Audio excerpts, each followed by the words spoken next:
আসসালামু আলাইকুম। আজকে আমাদের ক্লাস হলো গুণগত রসায়নের 6 নম্বর ক্লাস। যদিও সময় লেগে যাচ্ছে, কিছু করার নাই।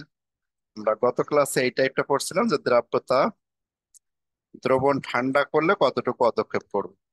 তো এটার যে এককটা দিয়ে আমি ম্যাথ পড়াইছিলাম, এককটা ছিল গ্রাম পার 100 গ্রাম। আর একটা ম্যাথ এক্সট্রা করাবো গ্রাম পার লিটার দিয়ে যদি আসে। আজ পর্যন্ত গ্রাম পার লিটার দিয়ে এই ম্যাথ কখনো আসে নাই। তাই গ্রাম পার লিটার দিয়ে যদি এই ম্যাথ আসে কেমন হতে পারে। আর তাপমাত্রা, এটার ঠিক অপোজিট ম্যাথ। তাপমাত্রা বাড়াই দিলে কতটুকু পদক্ষেপ পড়বে এটা। আর এটা একবার আসছে, এই প্রশ্নটা সমাধান করে দেবো, ঢাকা বোর্ড 21-এর গতে আসছিল। আর এটা একটা বর্ণনামূলক প্রশ্ন। বুলুয়ার লবণের দ্রাব্যতা তাপমাত্রার সাথে সম্পর্কিত, লেখচিত্রগুলোর ব্যাখ্যা দিতে হয়। আর এরপর আমাদের আছে সময়নের প্রভাবে দ্রাব্যতার হ্রাস পায় কেন, আর সময়নের, এটা বললেই শেষ। সময়নের দুইটা ম্যাথ করে দিব। তারপর আয়ন শনাক্তকরণটা শেষ করতে পারলে মোটামুটি শেষ। চেষ্টা করবো আজকের ক্লাসে একদম শেষ করে দেওয়ার। দেখা যাক কত দূর আমরা শেষ করতে পারি।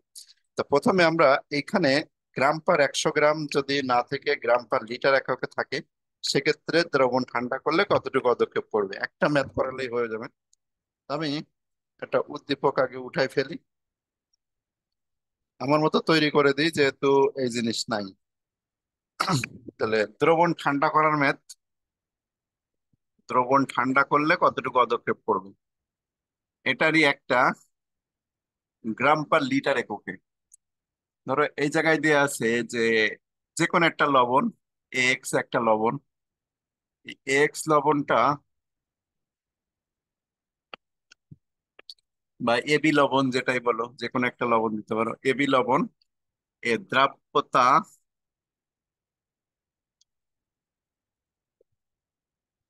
250 ml সম্পৃক্ত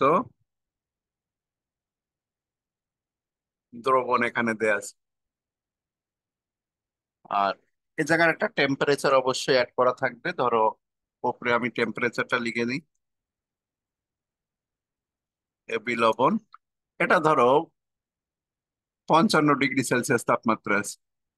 55 ডিগ্রি সেলসিয়াস তাপমাত্রায় এবি 250 ml এবি সম্পৃক্ত লবণ। আর এখানে এসে এটা হলো শীতলীকরণ, একই রকম দেখতে ম্যাথ, শুধুমাত্র এককে চেঞ্জ করা হবে। শীতল করে এটাকে ধরো 35 ডিগ্রি সেলসিয়াসে নিয়ে আসবে। এখানে এবি লবণের সম্পৃক্ত দ্রবণ, এবি লবণের দ্রবণ বলা আছে, মানে দ্রবণটা অবশ্যই সম্পৃক্ত হয়ে যাবে, কারণ তাপমাত্রা কমালে অবশ্যই সম্পৃক্ত হয়ে যাবে। এবি লবণ সম্পৃক্ত দ্রবণ। কিছু পরিমাণ অদক্ষেপ এখানে পড়ে যাবে, যেহেতু তাপমাত্রা কমাই দেওয়া হয়েছে। এটা প্রশ্নে দেয়া থাকবে যে 35 ডিগ্রি সেলসিয়াস ও 55 ডিগ্রি সেলসিয়াস তাপমাত্রায় এবি লবণের দ্রাব্যতা, এবি লবণের দ্রাব্যতা ধরো 175 গ্রাম পার লিটার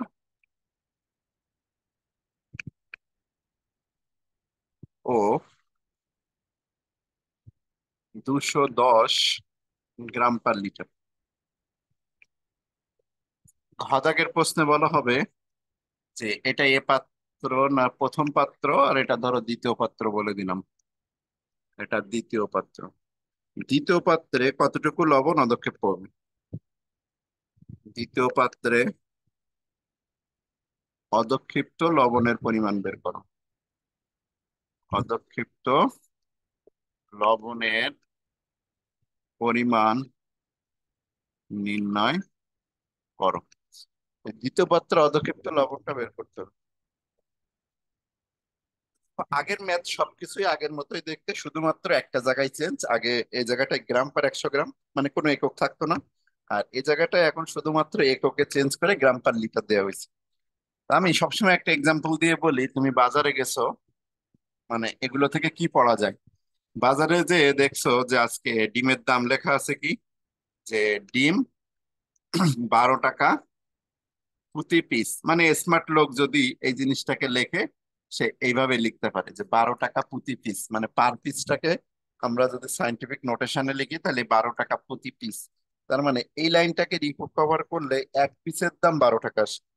তাহলে ডিমের দাম 12 টাকা প্রতি পিস, যদি থেকে আমরা বুঝতে পারি যে এক পিস ডিমের দাম 12 টাকা, তাহলে এই জায়গাটায় আমরা বুঝতে পারি যে 1 লিটার দ্রবণে দ্রব্য আছে কতটুকু?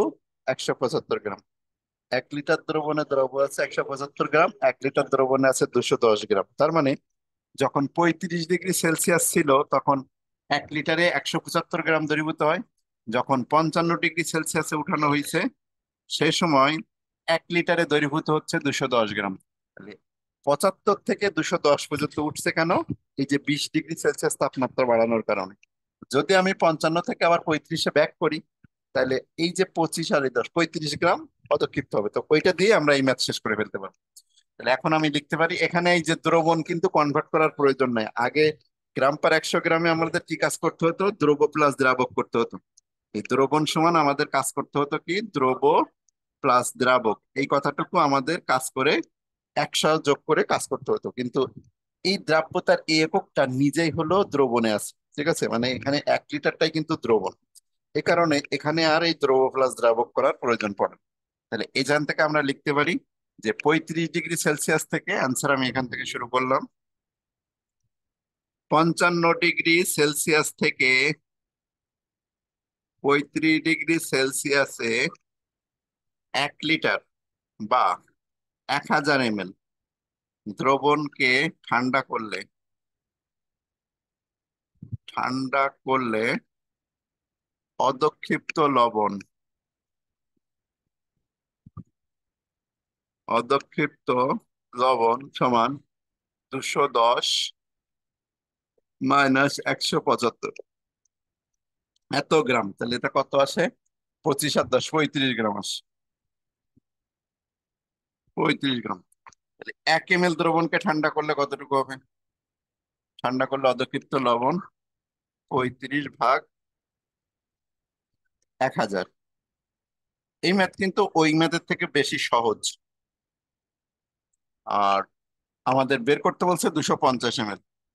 তাহলে 250 ml দ্রবণকে ঠান্ডা করলে অদক্ষিপ্ত লবণ 35 × 210 ভাগ 1000। এই হলো আমাদের অ্যান্সার শেষ। মানে ওই ম্যাথের তুলনায় এখানে এক্সট্রা কাজটুকু কি করা লাগে না, দ্রবণে কনভার্ট করা লাগে না, বাকি সব একই। মানে দ্রব প্লাস দ্রাবক করতে হয়, নিয়ে একসাথে নিতে হয়, কিন্তু এই জায়গাটাই এটা আর করা লাগে না।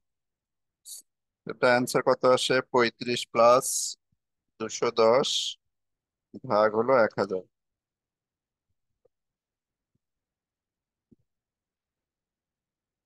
তাহলে এটা আছে 7.35 গ্রাম। তাহলে অ্যান্সার লেখো, এখানে অ্যান্সারটা 7.35, জায়গা থাকছে না, 7.35 গ্রামটা হলো অ্যান্সার। ওকে, তাহলে এই ম্যাথ শেষ। 7.35 গ্রাম। আমরা এই অপোজিট টাইপের ম্যাথ করব। দ্রবণ শীতল করলে কি হয় সেটা দেখলাম। এর পরের টাইপ দেখো, আমাদের সাজেশনে আর একটা টাইপ আছে, একটা ম্যাথ করাবো শুধু, কারণ অতটা ইম্পর্টেন্ট না। শুধু ঢাকা বোর্ডের একটা ম্যাথ আসছিল একবার, এই যে তাপমাত্রা বাড়ালে অতিরিক্ত কতটুকু লবণ দ্রবীভূত করলে দ্রবণ সম্পৃক্ত হবে।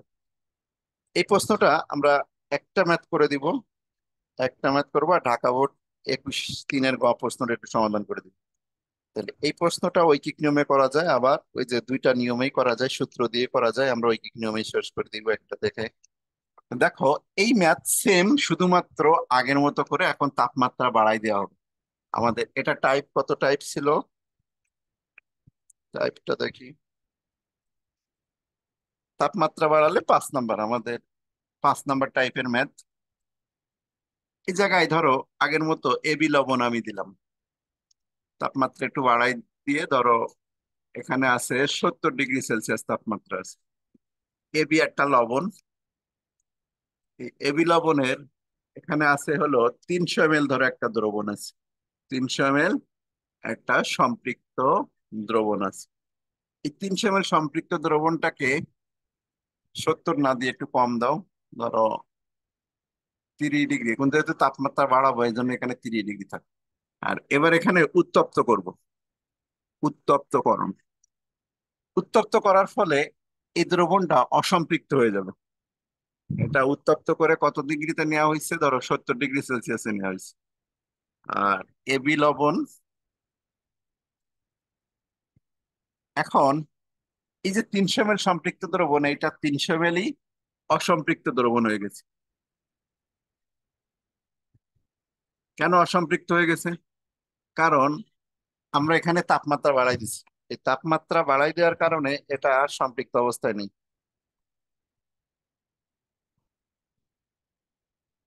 এ 210 না তো, 250 হবে, সরি।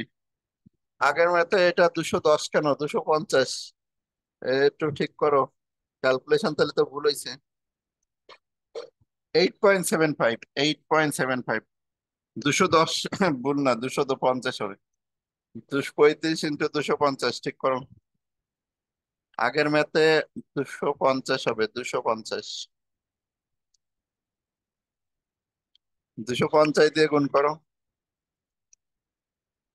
ওকে, তাহলে আমরা যে ম্যাথে আসছি দেখো, এটা 30°C, এখানে এসে 70°C তাপমাত্রা একটু বাড়াই দেওয়া হয়েছে।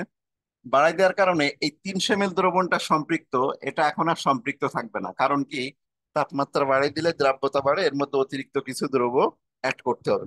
তা আমাদের এই জায়গাটায় প্রশ্নটা করবে কি, যে এটা প্রথম পাত্র আর এটা হলো সেই দ্বিতীয় পাত্র, দ্রাব্যতা দেয়া থাকবে 30°C ও 70°C তাপমাত্রায় কেবি লবণের দ্রাব্যতা। এক্ষেত্রে দ্রাব্যতার গ্রাম পার 100 গ্রাম একক দিয়ে দিই। ধরো এখানে বললাম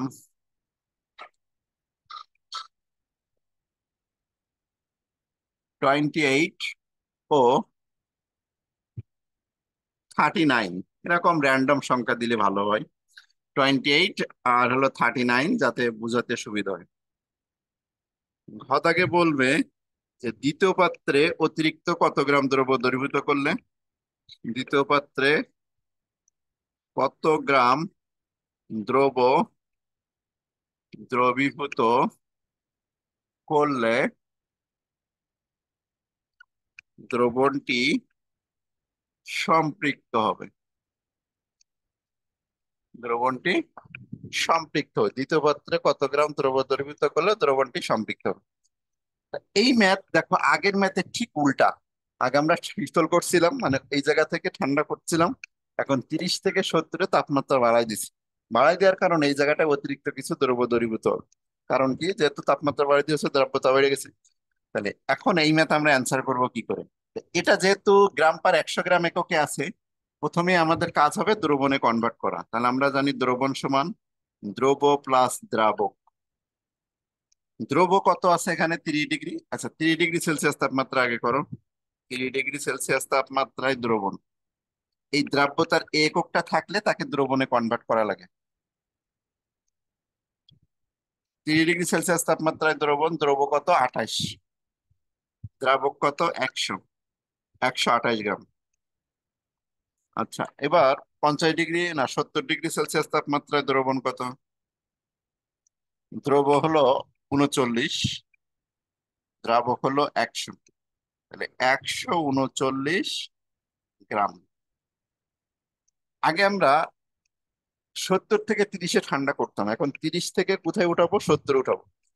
তাহলে যেহেতু এখন 30 থেকে 70 উঠাবো, আমাদের ঐকিক নিয়মে যদি এই ম্যাথ করি, তাহলে লিখতে হবে কিভাবে, যে 30 থেকে 70°C তাপমাত্রায় উঠালে, 30 থেকে 30°C থেকে 70°C তাপমাত্রায় তাপমাত্রায় উন্নীত করলে,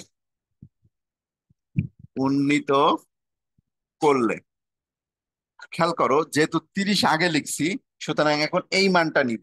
এটাই হলো টুইস্ট। আগের ম্যাথে আমরা 70 থেকে যখন 30-এ আসতাম, তা 70°তে আগে বসাতাম। আর এখন যেহেতু 30 থেকে 70 উঠাবো, এখন কিন্তু আমরা নিচের যে 3°C তাপমাত্রা সেটা আগে লিখি। এটাই কিন্তু টুইস্ট। আগে যদি এটাকে আমরা ঠান্ডা করতাম যে 70 থেকে 30-এ, তাহলে লিখতাম 139 গ্রাম দ্রবণকে ঠান্ডা করলে অধঃকৃত লবণ হলো 11।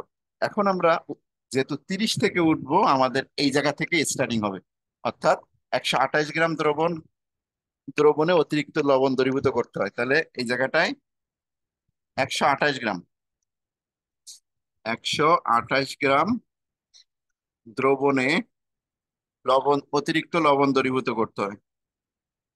অতিরিক্ত লবণ দ্রবীভূত করতে হবে। 139 - 128, 139 মাইনাস 128, তাহলে কত গ্রাম আসে? 11 গ্রাম। তাহলে দেখো, যেহেতু 30 আগে লিখছি 30°C, এই জন্য 30°C তাপমাত্রায় দ্রবণটা কিন্তু আগে লিখতে হবে। এটা শুধুমাত্র চেঞ্জ, বাকি সবকিছু আগের মতোই। তাহলে 30 গ্রাম, যে এই 30°C আগে লিখে, আর আগের ম্যাথে সেটা ছিল, সেটা খেয়াল করে দেখো, 70 থেকে যখন 30-এ লিখতাম তখন 70টা আগে লিখতাম। আর এখন যেহেতু নিম্ন থেকে উচ্চ উঠতেছি, আমরা অবশ্যই নিচের দ্রবণের মানটাই লিখবো আগে, এই জন্য নিচেরটা আগে লেখা। তাহলে 1 গ্রাম দ্রবণে কতটুকু অতিরিক্ত দ্রব্য দ্রবীভূত করতে হবে? একটু মশো। 1 গ্রাম দ্রবণে অতিরিক্ত লবণ দ্রবীভূত করতে হবে 11/128। আর আমাদের বলছে হলো 300 ml। 300 ml। এবার একটা কাজ, যেখানে 300 ml না দিয়ে 300 গ্রাম দিলে মনে হয় ভালো থাকতো। ধরে নাও 300 গ্রাম দিছি আমি, 300 ml দিয়ে যদি হয় তাহলে কি করতে হবে একটু পরে দেখাচ্ছি। তাহলে এখন 300 গ্রাম সম্পৃক্ত দ্রবণকে কত হবে? 11 × 300/128। তাহলে কত আসে? 11 × 300/128।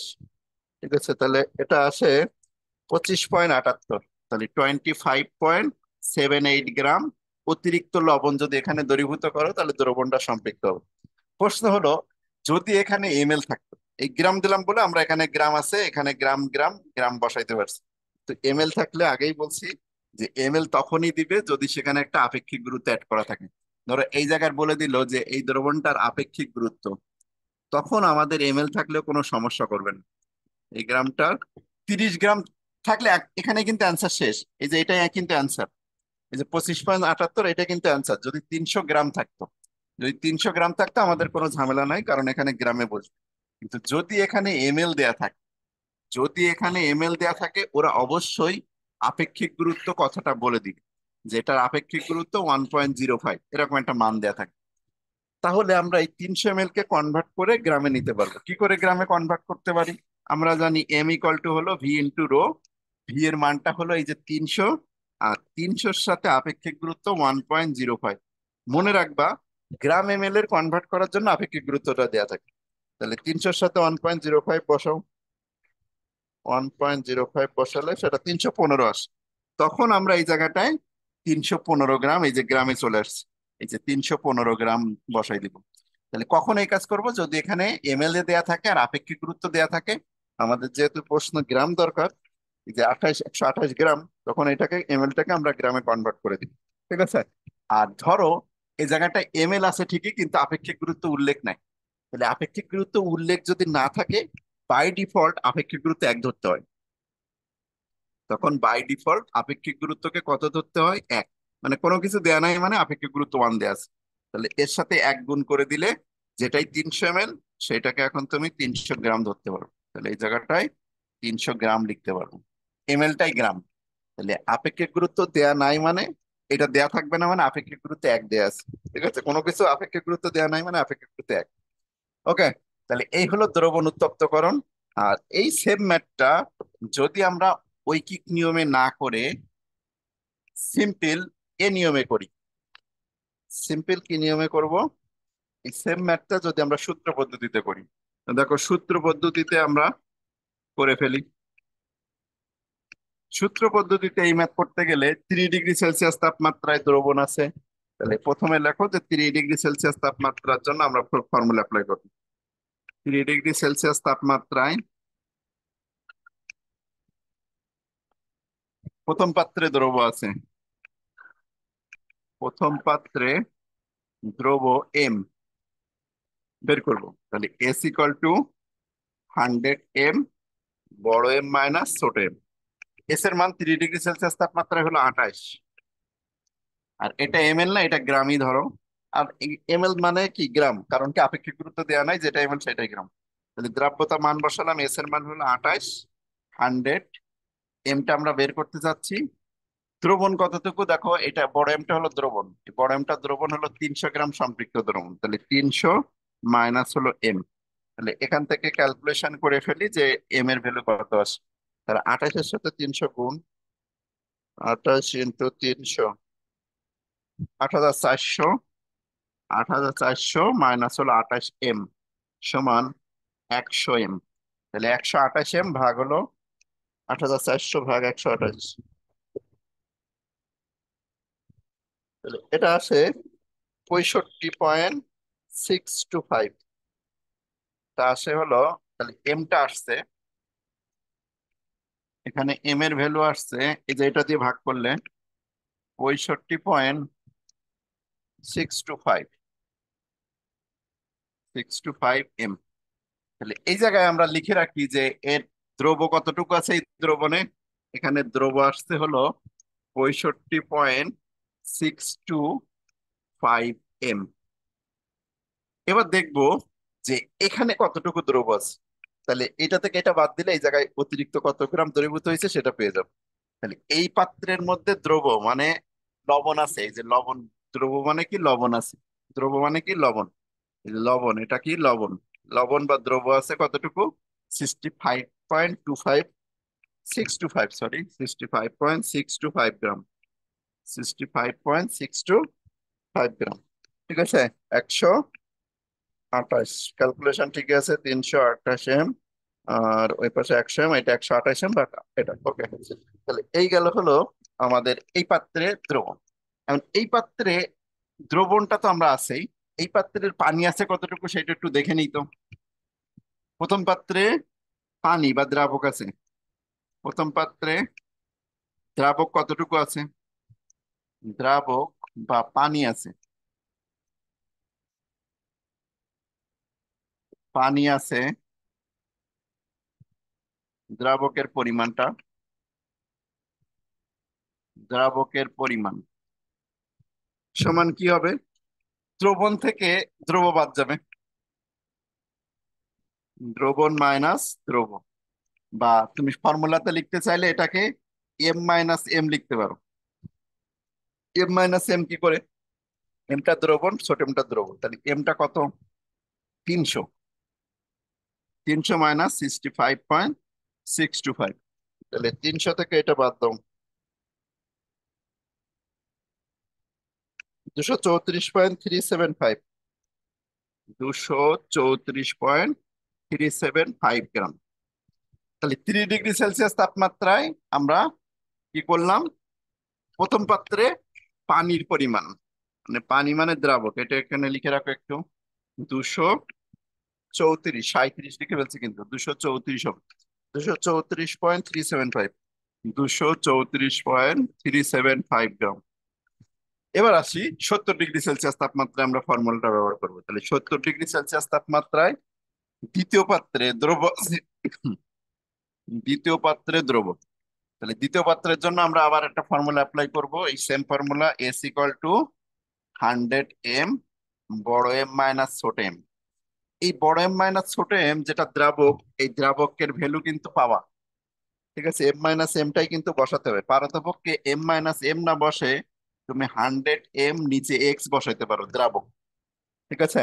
কারণ এটা অনেকের কাছে ঝামেলা মনে হয় যে দ্রবণ মানে দ্রাবক যখন লেগে তখন এইটা লেগে, তাহলে আমরা এস এর ভ্যালু বসাই দিই, ঠিক আছে।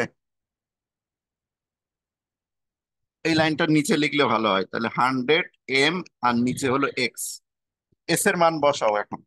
এস এর মানটা কত, 70 ডিগ্রির জন্য 39, তাহলে এখানে 39 বসাই দিলাম, 100, আর এই যে দ্রাবক 300 ml যেহেতু এখানে গেছে, এই 300 ml এর মধ্যে পানি কতটুকু, 234, 234.375,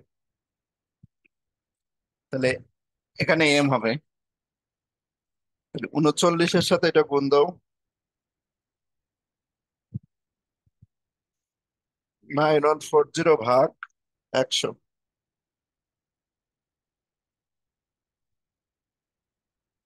91.406।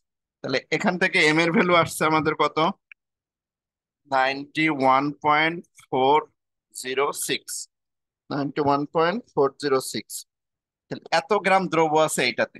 তাহলে এই পাত্রের মধ্যে লবণ এইটা, আর এই পাত্রের মধ্যে লবণ বা দ্রব্য 91.406। তাহলে এখানে অতিরিক্ত কতটুকু দ্রব্য দ্রবীভূত হয়েছে, এটা থেকে এটা বিয়োগ দিলেই পেয়ে যাবো। বিয়োগ দিয়ে দেখি, -91.406, 65.625, 25.78, দেখো একই অ্যান্সার আসবে।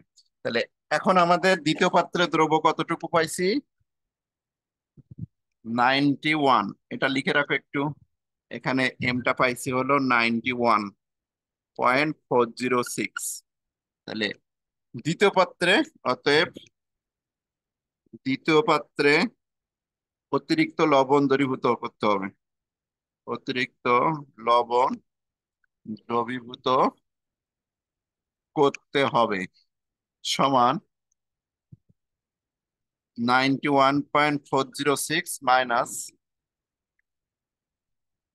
65.625। অ্যান্সার আসে 25.78, একই অ্যান্সার আসে। তাহলে দ্রবণ যদি উত্তপ্ত করি তাহলে কি ধরনের প্রশ্ন আর তার অ্যান্সার কি রকম, আশা করি বুঝতে পারছো। আমরা একটা ম্যাথ দেখবো একটু, ঢাকা বোর্ড 21 সালে আসছে। সাউন্ড কি তোমাদের কাছে ঠিক যাচ্ছে? এখানে আমার কাছে সাউন্ড একটু চিচ্ছির চিচ্ছির করে আসতেছে কেন?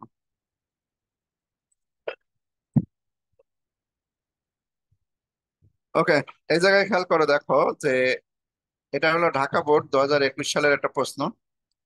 ঢাকা বোর্ড 2021 প্রশ্ন ছিল 3 দাগ। এই 3 দাগে একটা লবণ দেয়া আছে, দেখো। Same math. ঠিক আছে, ওকে, সাউন্ড ঠিকঠাক রয়েছে। তাহলে লবণ এখানে XY, 28 ডিগ্রি সেলসিয়াস তাপমাত্রায় 130 গ্রাম পানি দিয়ে দিছে। এরা কিন্তু দ্রবণ দেয় না, 130 গ্রাম পানি। অর্থাৎ আমি যে ম্যাথ করাইছি সেখানে এই জায়গাটায় 300 গ্রাম সম্পৃক্ত দ্রবণ ছিল। খেয়াল করো, আমি যে ম্যাথ করাইছি সেটা 300 গ্রাম দ্রবণ ছিল, কিন্তু ওরা এই জায়গাটায় 130 গ্রাম পানি দিয়ে দিচ্ছে। এই পানি দেওয়ার কারণে কিন্তু আমাদের ফর্মুলাতে যেটা কাজ করতে হবে, এই যে M-M, মানে এম এর ভ্যালু দেয়া, এটা কিন্তু পানির ভ্যালু। 28 থেকে 32 ডিগ্রিতে তাপমাত্রা বাড়াইছে, বলছে দ্বিতীয় দ্রবণকে সম্পৃক্ত করতে কি পরিমাণ অতিরিক্ত দ্রব্য দ্রবীভূত করতে হবে। তাহলে ম্যাথটা অবশ্যই উঠাই নাও আগে। আমি আগে ম্যাথটা উঠাই নি বোর্ডে।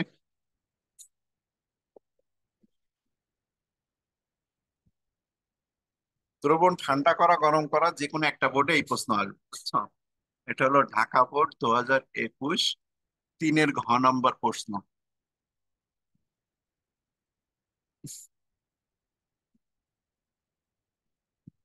28 থেকে কততে নিয়ে গেছে? XY বলে একটা লবণ, 28 ডিগ্রি সেলসিয়াস তাপমাত্রা, 130 গ্রাম H2O, আর 130 গ্রাম সহ মিলে এটা সম্পৃক্ত দ্রব্য। এটা হলো 32 ডিগ্রি সেলসিয়াস তাপমাত্রা বাড়াইছে।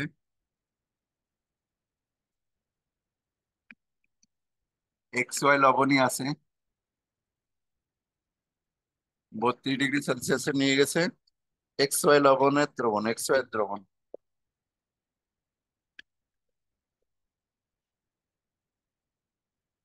1 নং, এটা হলো 2 নং পাত্র। দ্রাব্যতা বলে দিছে 28 ডিগ্রি সেলসিয়াস আর 32 ডিগ্রি সেলসিয়াসে।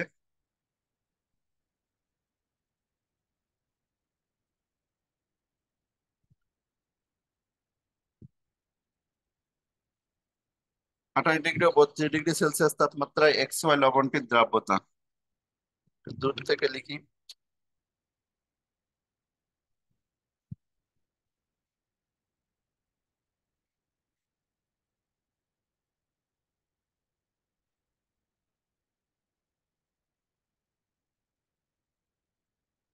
XY লবণের দ্রাব্যতা কত কত দেয়া? 35 ও 45। 35 ও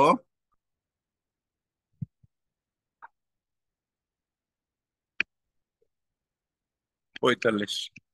তাই যদি হয়, 2 নং দ্রবণকে ঘ দাগের প্রশ্ন না, এটা ঘ দাগের প্রশ্ন।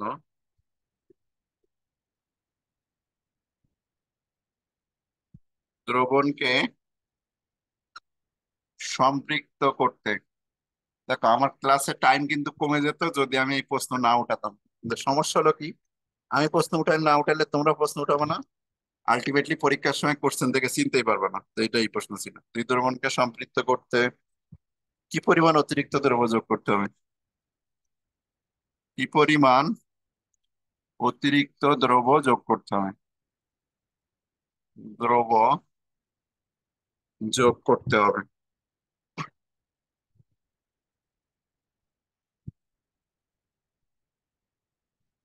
ওকে, তাহলে এই প্রশ্ন আমাদের লেখা শেষ। প্রশ্নটা অবশ্যই না উঠে করবে না, কারণ প্রশ্ন না উঠলে পরীক্ষার সময় চিনতেই পারবে না যে এটা এই প্রশ্নের জন্য আমরা এই অ্যান্সারটা করছি।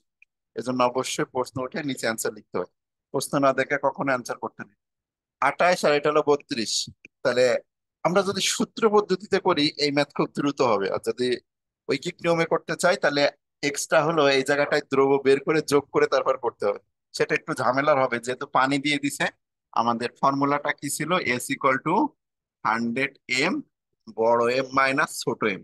আর এই বড় এম দ্রবণ থেকে দ্রব্য বাদ দিলে আমরা এটাকে 100 m ভাগ এক্সও লিখতে পারি। কেন? কারণ এই এমটা হলো আমাদের দ্রবণ, মাইনাস হলো দ্রব্য। এই যে এটা হলো শরবত, দ্রবণ মানে শরবত, শরবত থেকে চিনি বাদ, শরবত থেকে চিনি বাদ দিলে আমরা এক্স মানে পানি পাই। এটা আমি বারবার বলছি আগে, যে শরবত মানে দ্রবণ, এটা এমটা হলো চিনি, শরবত থেকে চিনি বাদ দাও পানি পাবো। ঠিক আছে, মানে এই এক্সটা হলো আমাদের দ্রাবক। ঠিক আছে, দ্রাবক বা পানি। আমরা এই ফর্মুলা অ্যাপ্লাই করি।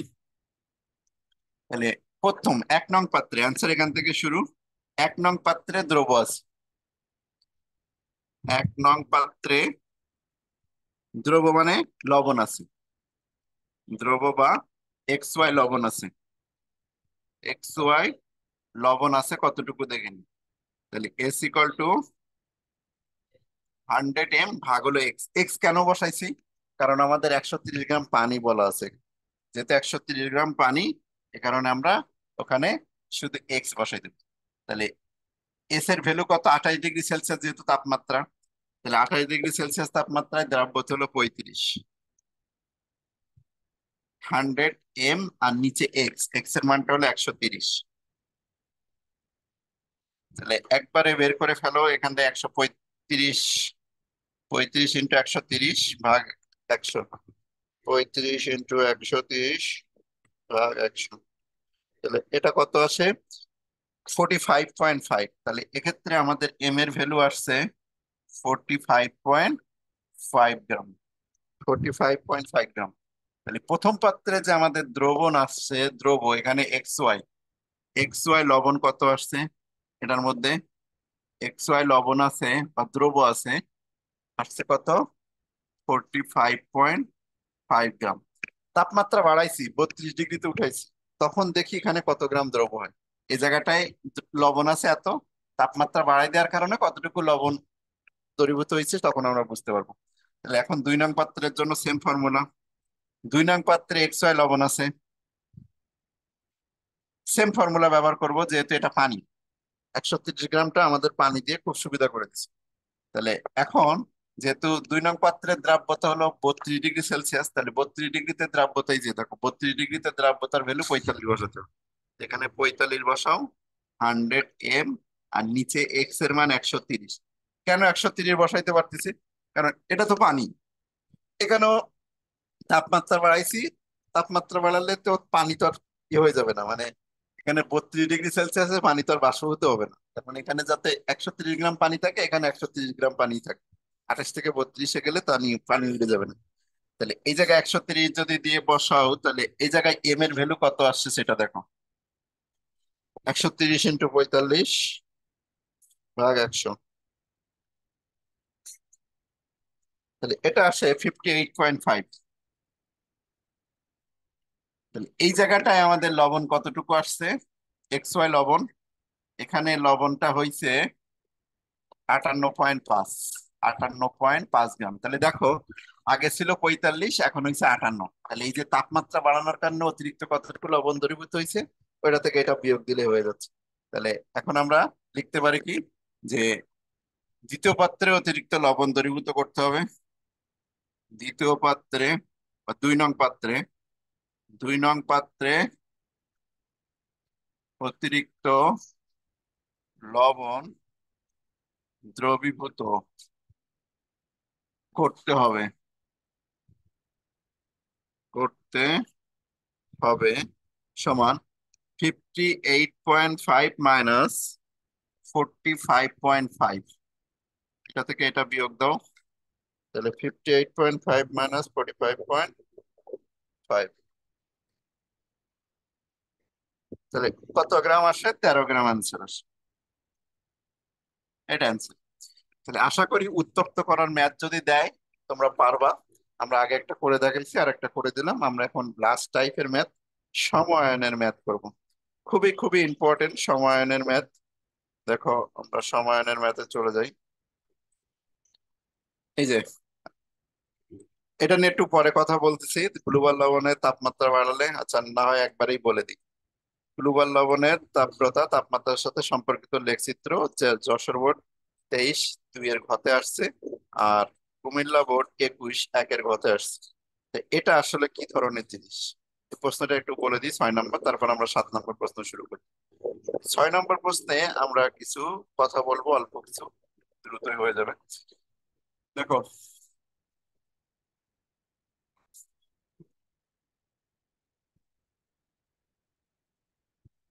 দ্রবণ আমরা এর পাই যে কিছু কিছু পদার্থ পানিতে যদি দ্রবীভূত করো তো পানি হলো ঠান্ডা হয়ে যায়। যেমন চিনি, চিনি পানিতে দ্রবীভূত করবা, নিয়ে পানি ওর গায়ে হাত দিয়ে দেখবে যে ঠান্ডা হচ্ছে।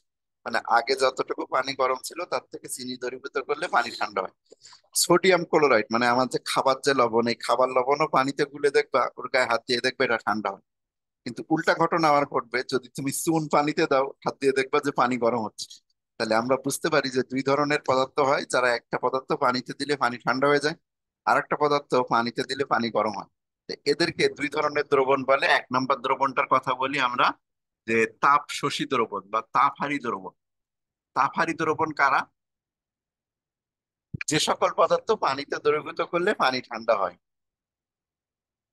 যে সকল পদার্থ পানিতে দ্রবীভূত করলে পানি ঠান্ডা হয়, পানি আরো ঠান্ডা হয়, তাদেরকে তাপহারী দ্রবণ বলে। ঠিক আছে, এটা হলো তাপহারী দ্রবণ। এখন এই তাপহারী দ্রবণের তাপমাত্রা বাড়ালে এদের দ্রাব্যতা বাড়ে। যেমন চিনি যদি তুমি পানিতে দ্রবীভূত করো পানি ঠান্ডা হবে, আর চিনিকে চুলায় নিয়ে তাপ দিলে আরো বেশি চিনি দ্রবীভূত করা যায়। তাহলে এই তাপহারী দ্রবণে তাপমাত্রা বাড়ালে, এদের তাপমাত্রা বাড়ালে দ্রাব্যতা বাড়ে, মানে আরো বেশি পরিমাণ দ্রব্য দ্রবীভূত করা যায়, দ্রাব্যতা বাড়ে।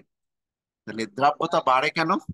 কারণ তাপমাত্রা বাড়াচ্ছি, পানি ঠান্ডা হচ্ছে, এ ধরনের জিনিসের ক্ষেত্রে পানি যখন তাপমাত্রা বাড়াই দেওয়া হয়, তখন পানির অণুগুলোর আন্তঃনবিক আকর্ষণ, মানে এটা যেহেতু দ্রুত ছোটাছুটি করে, ওর মধ্যে অতিরিক্ত দ্রবীভূত হয়ে যায়। এত ডিটেলস এর দরকার নাই। তাহলে তাপমাত্রা বাড়ালে এদের দ্রাব্যতা বাড়ে, অর্থাৎ আরো বেশি পরিমাণ ডিজলভ হবে। এই তাপহারী দ্রবণের যদি আমরা লেখচিত্র আঁকি, এখানে ধরো দ্রাব্যতা, আর এই জায়গাটাই হলো আমাদের তাপমাত্রা। তাহলে তাপমাত্রা বাড়ালে দ্রাব্যতা বাড়বে। তো এই যে এর লেখচিত্রটা এরকম হয়, সোজা উঠে যায়। কারণ তোমার কোশ্চেন হতে পারে লেখচিত্র কেন এরকম। ধরো আমি স্কেল দিয়ে বুঝাইলে অনেকে খুব ভালো বোঝে। যখন 0 ডিগ্রি সেলসিয়াস তখন ধরো ওর দ্রাব্যতা আছে এই জায়গাটায় 10, এখানে ধরো 20, এখানে ধরো 30। তাহলে 0 ডিগ্রি সেলসিয়াস তাপমাত্রায় একটা পদার্থের দ্রাব্যতা ধরো 30 থেকে শুরু হয়েছে। 10 ডিগ্রি সেলসিয়াস যখন তাপমাত্রা হয়েছে তখন তার দ্রাব্যতা ধরো 40-এ উঠে গেছে। যখন 10 ডিগ্রি তাপমাত্রা করেছি তখন তার দ্রাব্যতা দেখো 40 হয়ে গেছে।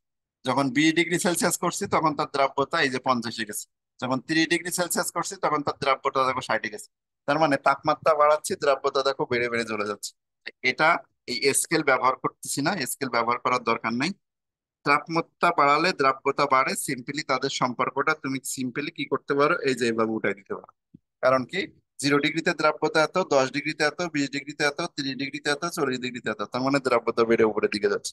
খালি তাপমাত্রা বাড়ালে যাদের দ্রাব্যতা বাড়ে তাদের লেখচিত্রটা কেমন দেখতে, এই যে এরকম দেখতে। ওকে, এবার আসি আমরা তাপ শোষিত দ্রবণ করবো, এর ঠিক উল্টা। এটা তাপহারী তাপ উৎপাদিত দ্রবণ। দুই নাম্বার যে দ্রবণ সেটা হলো তাপ উৎপাদী, তাপ উৎপাদী দ্রবণ। তাপ উৎপাদী দ্রবণ কি? যে সকল পদার্থ পানিতে দ্রবীভূত করলে পানি গরম হয়, এটাই হলো তাপ উৎপাদী দ্রবণ। পানি গরম হয় বা পানি উত্তপ্ত হয়। তাপমাত্রা বাড়ালে এদের দ্রাব্যতা কমে আসে। এর এক্সাম্পলটা খুব ভালো এক্সাম্পল আছে, এর এক্সাম্পল হলো চুন। চুনে তাপমাত্রা দিলেই বোঝা যায় যে চুন পানিতে দিলে পর পানি গরম হবে। তোমরা সবাই এটা জানো। তো বাসায় যে দাদি চাচি এরা খায়, এই দাদিরা খায় যখন ওই পানি যদি চুনে যখন দেয় তখন দেখবো বক বক করে ওটা ফোলে। তাহলে এই যে চুন পানিতে দিলে এরা হলো গরম হয়। এই সকল পদার্থের একটা ধর্ম কি, এদের তাপমাত্রা বাড়াই দিলে দ্রাব্যতা কমে আসে। তাহলে এর যদি লেখচিত্র আঁকি আমরা, তাহলে উল্টা হবে, যে তাপমাত্রা যতই বাড়াই দেওয়া দ্রাব্যতা কমে আসবে। খেয়াল করো, যখন 0 ডিগ্রি তখন দ্রাব্যতা এত, যখন 10 ডিগ্রি তখন দ্রাব্যতা এত, যখন 20 ডিগ্রি তখন দ্রাব্যতা এত, যখন 30 ডিগ্রি তখন এত, যখন 40 ডিগ্রি তখন এত। তাপমাত্রা বাড়াচ্ছি, দ্রাব্যতা নেমে যাচ্ছে। তাহলে তাপমাত্রা বাড়ালে দ্রাব্যতা কমে, এদের লেখচিত্র এটা হলো তাপ উৎপাদিত দ্রবণ। তাহলে এরকম লেখচিত্র যদি আমরা দেখি, আমরা বলবো কি যে এই দ্রবণটা একটা তাপ উৎপাদিত দ্রবণ। তাপ উৎপাদিত দ্রবণে তাপমাত্রা বাড়ালে দ্রাব্যতা কমে আসে। আর যদি এরকম লেখচিত্র আমাদের আসে, তাহলে আমরা বলবো কি যে এই লবণটা হলো তাপ উৎপাদিত দ্রবণ, তাপ হারি দ্রবণ। এর তাপমাত্রা বাড়ালে এর দ্রাব্যতা বাড়ে। তাহলে এই দুই লেখচিত্রের ব্যাখ্যা আমরা দিতে পারবো। এখন আরেক ধরনের লেখচিত্র আমরা দেখবো, সেটা হলো গ্লুবাল লবণের জন্য। গ্লুবাল লবণের লেখচিত্র যদি আসে, গ্লুবাল লবণ, গ্লুবাল লবণের সংকেতটা সোডিয়াম সালফেট 10 অণু পানি। আগে আমরা এই সোডিয়াম সালফেটটা নিয়ে একটু কথা বলি। সোডিয়াম সালফেট কি ধর্ম আছে? ধরে এই গ্লুবাল লবণ বাদ দাও, আগে প্রথম আমরা সোডিয়াম সালফেট পদার্থ নিয়ে একটু কথা বলি। এই সোডিয়াম সালফেট লবণের দ্রাব্যতা, এটা হচ্ছে চুনের মতো কিন্তু। এই সোডিয়াম সালফেট আর চুন একই, এটা হলো তাপ উৎপাদিত দ্রবণ। আমরা একটু আগে যেটা দেখলাম যে তাপ উৎপাদিত দ্রবণ কে আছে, তাপ উৎপাদিত দ্রবণ পানিতে দিলে এরা হলো তাপমাত্রা বাড়ে, চুন তারপরে এই সোডিয়াম সালফেট দুইটাই। তাপ উৎপাদিত দ্রবণ চুন, সোডিয়াম সালফেট, এগুলো কি তাপমাত্রা বাড়ালে এদের দ্রাব্যতা কি হয়? কমে যায়। তাহলে এর লেখচিত্রটা আমরা কেমন দেখবো? এই তাপমাত্রা বাড়ালে দ্রাব্যতা লেখচিত্রটা এরকম দেখবো। আর তাপহারী দ্রবণের লেখচিত্র আমরা একটু আগে দেখাইছি। তাপহারী দ্রবণ, তাপহারী দ্রবণের এক্সাম্পলটা একটু দেওয়া হয় নাই। তাপহারী দ্রবণের এক্সাম্পলটা হলো সোডিয়াম ক্লোরাইড, তারপর হলো সোডিয়াম হাইড্রোক্সাইড, এগুলা পটাশিয়াম ক্লোরাইড, এরকম জিনিস। এটা তাপমাত্রা বাড়ালে দ্রাব্যতা বাড়বে। এদের লেখচিত্রটা আমরা দেখছি হলো এরকম। সোডিয়াম সালফেট কিন্তু কোনটার মধ্যে পড়ছে? তোমার এরকম এর মধ্যে পড়ছে। তার মানে তাপমাত্রা বাড়ালে দ্রাব্যতা নেমে আসবে। তাহলে যদি আমরা গ্লুবাল লবণ বলি, এখন গ্লুবাল লবণ, গ্লুবাল লবণ কি? সেটাও সোডিয়াম সালফেট, কিন্তু ওর সাথে পানি থাকে। সোডিয়াম সালফেটই লবণ, এর সাথে 10টা অণু পানি যুক্ত থাকে। এই যে 10 অণু পানি যুক্ত থাকার কারণে এর দ্বৈত ধর্ম আছে। এর তাপহারী আবার তাপ উৎপাদী দুইটা দ্রবণই হয়। কেন?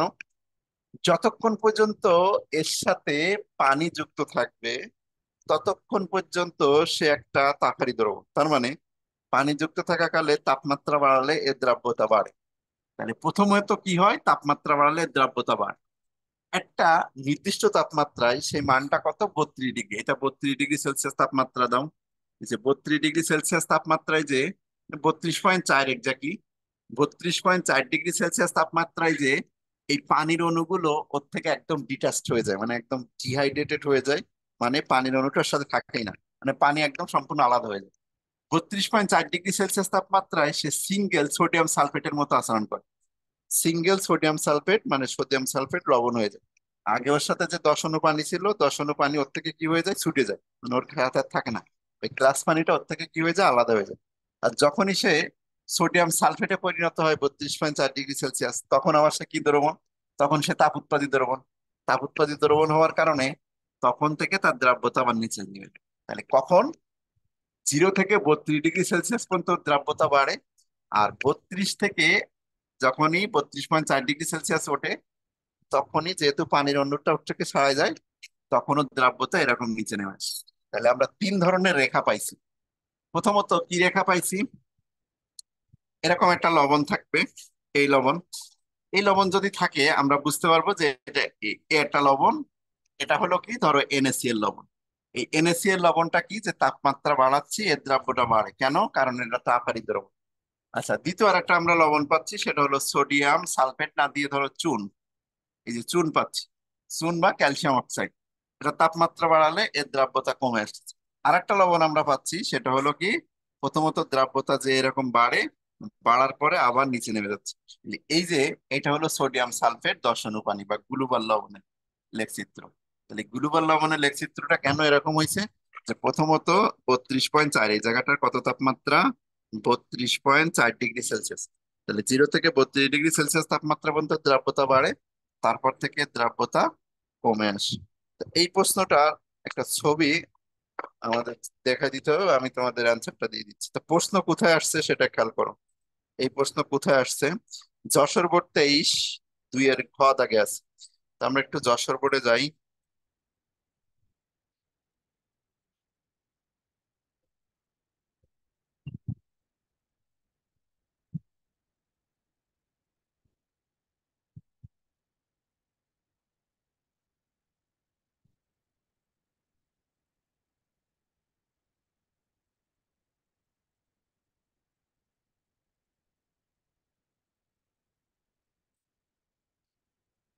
এটা হচ্ছে যশোর বোর্ড 2023, 23-এর প্রশ্ন। ঠিক 2 এর ঘ দাগের প্রশ্নটা খেয়াল করো, এটা লেখচিত্র আঁকা আছে অনেকগুলো। 2 এর ঘ দাগে এসে বলছে A C আর D, এই তিনটা রেখা বক্রতার কারণ বিশ্লেষণ করো।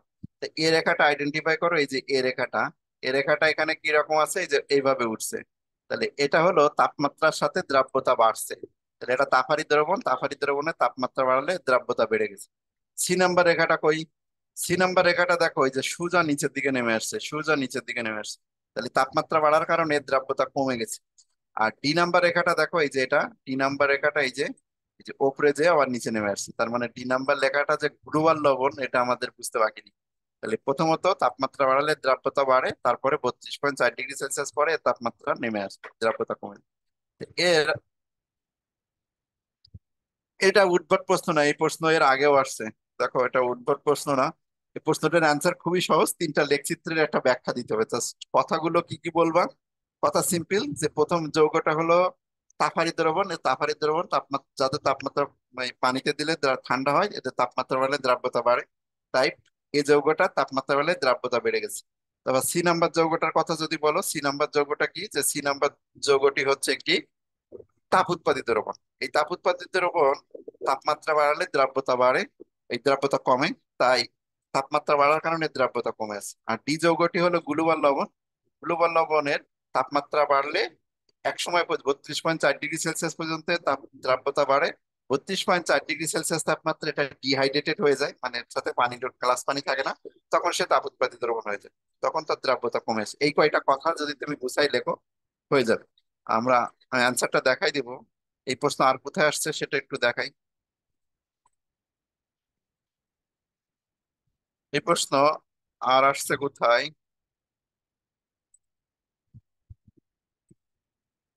দেখো এই প্রশ্ন আর আসছিল কুমিল্লা বোর্ড 21 1-এর ঘতে। আমরা কুমিল্লা বোর্ড 21-এর প্রশ্ন দেখি একটু। ঢাকা, রাজশাহী, দিনাজপুর, চট্টগ্রাম, চট্টগ্রামের আগে কুমিল্লা, কুমিল্লা বোর্ড 21, দেখো সেম প্রশ্ন এই জায়গাটায় আছে, এই জায়গা থেকে ওই প্রশ্ন রিপিট করছে। 1-এর ঘ প্রশ্নতে আছে সেম প্রশ্ন, এই যে এক দেখ ঘ, এই যে খ নাম্বার প্রশ্ন বলছে যে উদ্দীপকের যৌগগুলোর দ্রাব্যতা পরিবর্তনের ভিন্নতার কারণ ব্যাখ্যা করো। 1 নাম্বারটা দেখো, NH4Cl, এই যে তাপমাত্রা বাড়ার কারণে NH4Cl এর দ্রাব্যতা বাড়ছে। 2 নাম্বারটা কি, এই যে এটা তাপমাত্রা, এই যে চুন, 2 নাম্বারটা চুন, তাপমাত্রা বাড়ার কারণে এর দ্রাব্যতা কমে গেছে, এই জন্য লেখচিত্র এরকম। আর 3 নাম্বারটা দেখো গ্লুবাল লবণ, এই যে একটা সময় পর্যন্ত দ্রাব্যতা বাড়ছে, তারপর নিচে নেমে আসছে। তো এই প্রশ্নের অ্যান্সারটা আমি তোমাদের ছবি আকারে দিয়ে দিচ্ছি, যেহেতু তোমাদের কাছে নাই, একটু ওয়েট, আমি ছবি তুলে দিচ্ছি।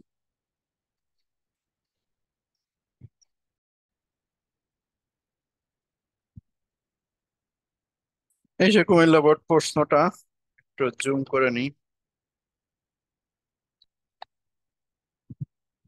জুম হলো কই, ওয়েট ওয়েট,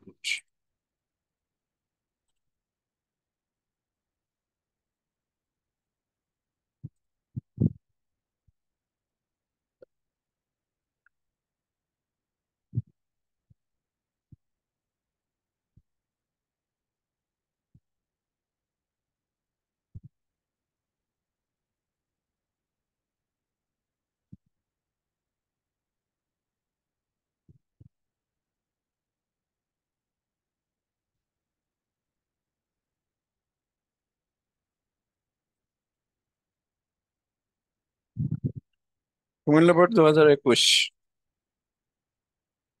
2021 প্রশ্ন তিনটা আছে, NaCl, 2 নম্বরে আছে ক্যালসিয়াম হাইড্রোক্সাইড মানে চুন, আর 3 নম্বরে গ্লুবাল লবণ। ঘাতকের প্রশ্ন বলছে উদ্দীপকের যৌগগুলো দ্রাব্যতার পরিবর্তনের ভিন্নতার কারণ ব্যাখ্যা করো। তবে অ্যান্সারে চলে যাই। দেখো অ্যান্সার খুব কিছুই না, আমি যে কথাগুলো বলছি এই জায়গাটায় উদ্দীপকের চিত্র অনুযায়ী পড়ে দেখবা যে তেমন কিছু লেখা নাই। আমি যে কথাগুলো বলছি যে প্রথমটা তাপমাত্রা বাড়লে দ্রাব্যতা বাড়ে, দ্বিতীয়টা তাপমাত্রা বাড়লে দ্রাব্যতা কমে তাপ হারি দ্রবণ, আর তৃতীয়টা হলো এই যে এটা তাপমাত্রা বৃদ্ধিতে এই যে তৃতীয়টা হলো 32 ডিগ্রি সেলসিয়াস পর্যন্ত তাপমাত্রা প্রথমে বাড়ে, 32 ডিগ্রি সেলসিয়াস দ্রাব্যতা হ্রাস পেতে থাকে। এর কারণ গ্লাস পানিযুক্ত লবণটির পানিতে দ্রাব্যতা তাপহারী হওয়ার কারণে তখন তাপমাত্রা বৃদ্ধি করলে অনার্দ্র NH2SO4 এর দ্রাব্যতা হ্রাস পায়। তাই এই জায়গাটায় এইটুকু অ্যান্সারের থেকে তুমি যদি অক্ষরপত্র বইয়ে দেখো তাহলে মোটামুটি এটা ভালো আছে। মানে সি নাম্বারটা দেখো, এই যে ABC, সি নাম্বারটা এখানে হলো NaCl এর ক্ষেত্রে তাপমাত্রা দ্রাব্যতা প্রথমে ধীরে ধীরে বৃদ্ধি পায়, 32 ডিগ্রি সেলসিয়াস তাপমাত্রায় এর দ্রাব্যতা সর্বাধিক হয়। এই তাপমাত্রায় Na2SO4 এর এই জায়গাটা Na2SO4 10 অণু পানিটা ওরা দিতে কিন্তু ভুলে গেছে, এটা কিন্তু অবশ্যই অ্যাড করতে হবে। Na2SO4 10 অণু পানির ক্ষেত্রে তাপমাত্রা বৃদ্ধিতে দ্রাব্যতা প্রথমে ধীরে ধীরে বৃদ্ধি পায়, 32 ডিগ্রি সেলসিয়াস তাপমাত্রায় দ্রাব্যতা সর্বাধিক হয়। এই তাপমাত্রায় Na2SO4 দ্রবণে Na2SO4 এর 10 হিসেবে থাকে এই যে। কিন্তু এই উচ্চ তাপমাত্রায় লবণটি অ্যানহাইড্রেটেড, অ্যানহাইড্রেটেড মানে কি, ওই যে পানিটা ওর থেকে সরে গেছে, Na2SO4 এ পরিণত হয়, বিধায় তাপমাত্রা বাড়লে Na2SO4 এর দ্রাব্যতা ধীরে ধীরে হ্রাস হতে থাকে। তারপরে আর্দ্র ক্লাস হতে অনার্দ্র ক্লাসে পরিণত হওয়ার কারণে এই যে আর্দ্র মানে ভিজা, ভিজা ক্লাস থেকে অনার্দ্র ক্লাসে পরিণত হওয়ার কারণে দ্রাব্যতায় ব্যতিক্রম রূপটি দেখা যায়। যে তাপমাত্রায় দ্রাব্যটি লেখচিত্রটি নিম্নরূপটা দেখানো হলো, এই যে বললে শেষ, এই পর্যন্ত বললেই তোমার শেষ হয়ে যাবে। তাহলে এখান থেকে লিখতে পারো, অথবা যদি বলো যে আগের এই যে এটা আমি পাঞ্জাবি টেস্ট পেপার থেকে ছবি দিয়ে দিছি, যেহেতু আমার ক্লাসে লিখে দিতে অনেক দেরি হবে এই জন্য আমি এখান থেকে দিয়ে দিলাম। তোমরা এখান থেকে লিখে দিতে পারো, এই যে তিনটা, এই যে এখান থেকে শুরু, এই জায়গায় যে এখানে যে শেষ, এই পর্যন্ত বললেই তোমার কাজ শেষ।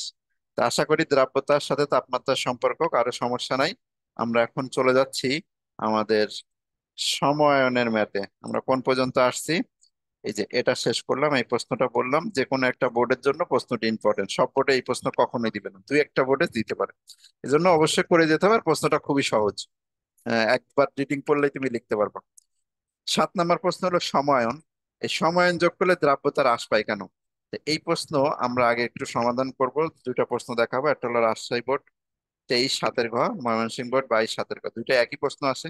আর সমায়নের আরেকটা বর্ণনামূলক প্রশ্ন আছে, এটা কিন্তু বর্ণনামূলক প্রশ্ন। আর সমায়নের ম্যাথ, সমায়নের ম্যাথ আছে এই তিন জায়গায়, একটা হলো সমায়নের ম্যাথ, আর একটা হলো সমায়নের দ্রাব্যতা হ্রাস পায় কেন।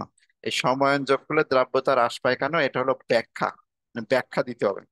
আর 2 নম্বর হলো সমায়নে ম্যাথ, সমায়নের ম্যাথ হলো এটা। এই সমায়নের ম্যাথ আমরা দেখি আগে। তা আমরা একটু সমায়ন জিনিসটাকে একটু বুঝাই নিয়ে আসি আগে।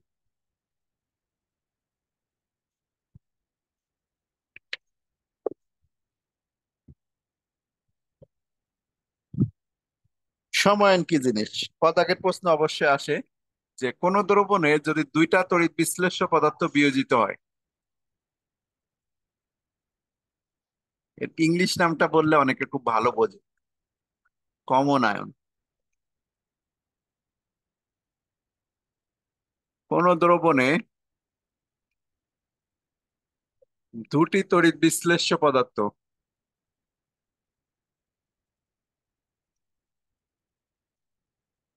পদার্থের বিয়োজনের ফলে, কোন দ্রবণে দুটি তড়িৎ বিশ্লেষ্য পদার্থ বিয়োজনের ফলে কোনো একটি নির্দিষ্ট আয়ন,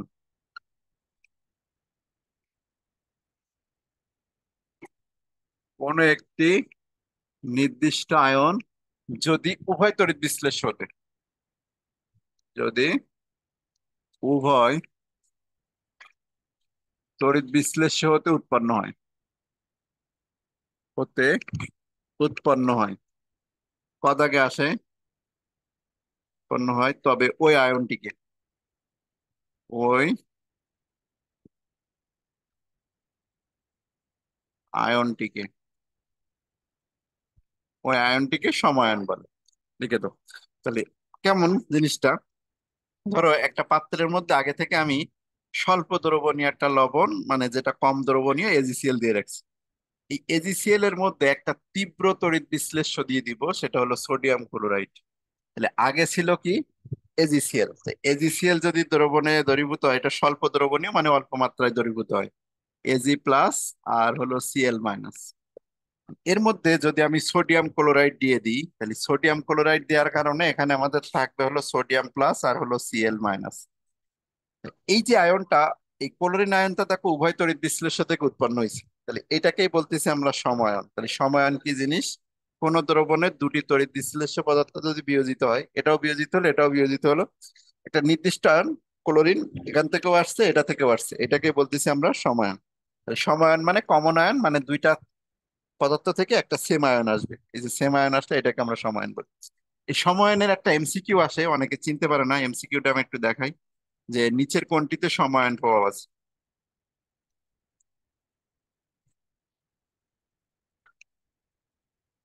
সমায়ন প্রভাব আছে। এক নম্বরে ধরো দেয়া আছে মিথেন আর H2S। বি নাম্বারে দিল C6H5Cl আর HCl। সি নাম্বারে দিল H2S HCl। আর ডি নাম্বারে দিল সবগুলো। এই জায়গাটায় দেখে আমাদের একটা ভুল হয়। কি ভুল? যে তোমার কাছে মনে হতে পারে আরে এটার মধ্যে হাইড্রোজেন আছে, এটার মধ্যেও তো হাইড্রোজেন আছে, দেখো এই যে এটার মধ্যে হাইড্রোজেন আছে এর মধ্যে হাইড্রোজেন আছে, সমায়ন হতে তোমার মনে হতে পারে। আরে এটার মধ্যে সিএল আছে এর মধ্যে সিএল আছে, সমায়ন। তোমার কাছে মনে হতে পারে আরে এটার মধ্যে এইচ আছে এটার মধ্যে এইচ আছে, এও সমায়ন। আর তাহলে সবগুলো, কিন্তু না, এটা কখনোই বোঝা যাবে না। সমায়ন বুঝতে গেলে তোমাকে অবশ্যই ডিজলভ হতে হবে, অর্থাৎ পানিতে, পানিতে যেন জিনিসটা সম্পূর্ণভাবে দ্রবীভূত হচ্ছে, মানে দুইটা পদার্থই যাতে পানিতে দ্রবীভূত হয়। দুইটা যদি পানিতে দ্রবীভূত হয়ে একটা সেম আয়ন নিয়ে আসে তাহলে সমায়ন। দেখো এক নাম্বারটা কেন হবে না? এক নাম্বারটা হবে না কারণ মিথেন পানিতে দিলে তুমি কখনোই মিথেন থেকে এইচ প্লাস পাবা না, কিন্তু H2S থেকে তুমি এইচ প্লাস পাবা। তো যেহেতু মিথেন থেকে তুমি এইচ প্লাস পাচ্ছ না, সুতরাং মিথেন পানিতে দিয়ে এইচ প্লাস পাচ্ছি না, কিন্তু H2S দিলে অল্প মাত্রায় এইচ প্লাস পাচ্ছি। তাহলে এটা থেকে এইচ প্লাস পাচ্ছি, এটা থেকে এইচ প্লাস পাচ্ছি না, তাহলে এটা সমায়ন না, এটা হবে না। এই C6H5Cl এটা পানিতে যে কখনোই তোমার ক্লোরাইড আয়ন দেয় না, এটা কখনোই ক্লোরাইড আয়ন দেয় না। C6H5 পানিতে যে ডিজলভ হয়ে ক্লোরাইড আয়ন দেয় না, কিন্তু HCl ক্লোরাইড আয়ন দেয়, সুতরাং এটাও সমায়ন না। তিন নাম্বারটা থেকে যদি দেখো H2S পানিতে যে অল্প মাত্রা এইচ প্লাস দেয় আর HCl পানিতে যে এইচ প্লাস দেয়, সুতরাং দুইটা যেহেতু পানিতে ডিজলভ হচ্ছে, দুটাই পানিতে যে এইচ প্লাস আয়ন দিচ্ছে, সুতরাং এটা আমাদের সমায়ন। সুতরাং এ এক আর দুই কেন হবে না? কারণ দেখতে হবে যে দুইটাই পদার্থই পানিতে ডিজলভ হচ্ছে কিনা, একটা ডিজলভ হয় একটা হয় না, ওইটা নিয়ে তো সমায়ন করা যাবে না। ঠিক আছে?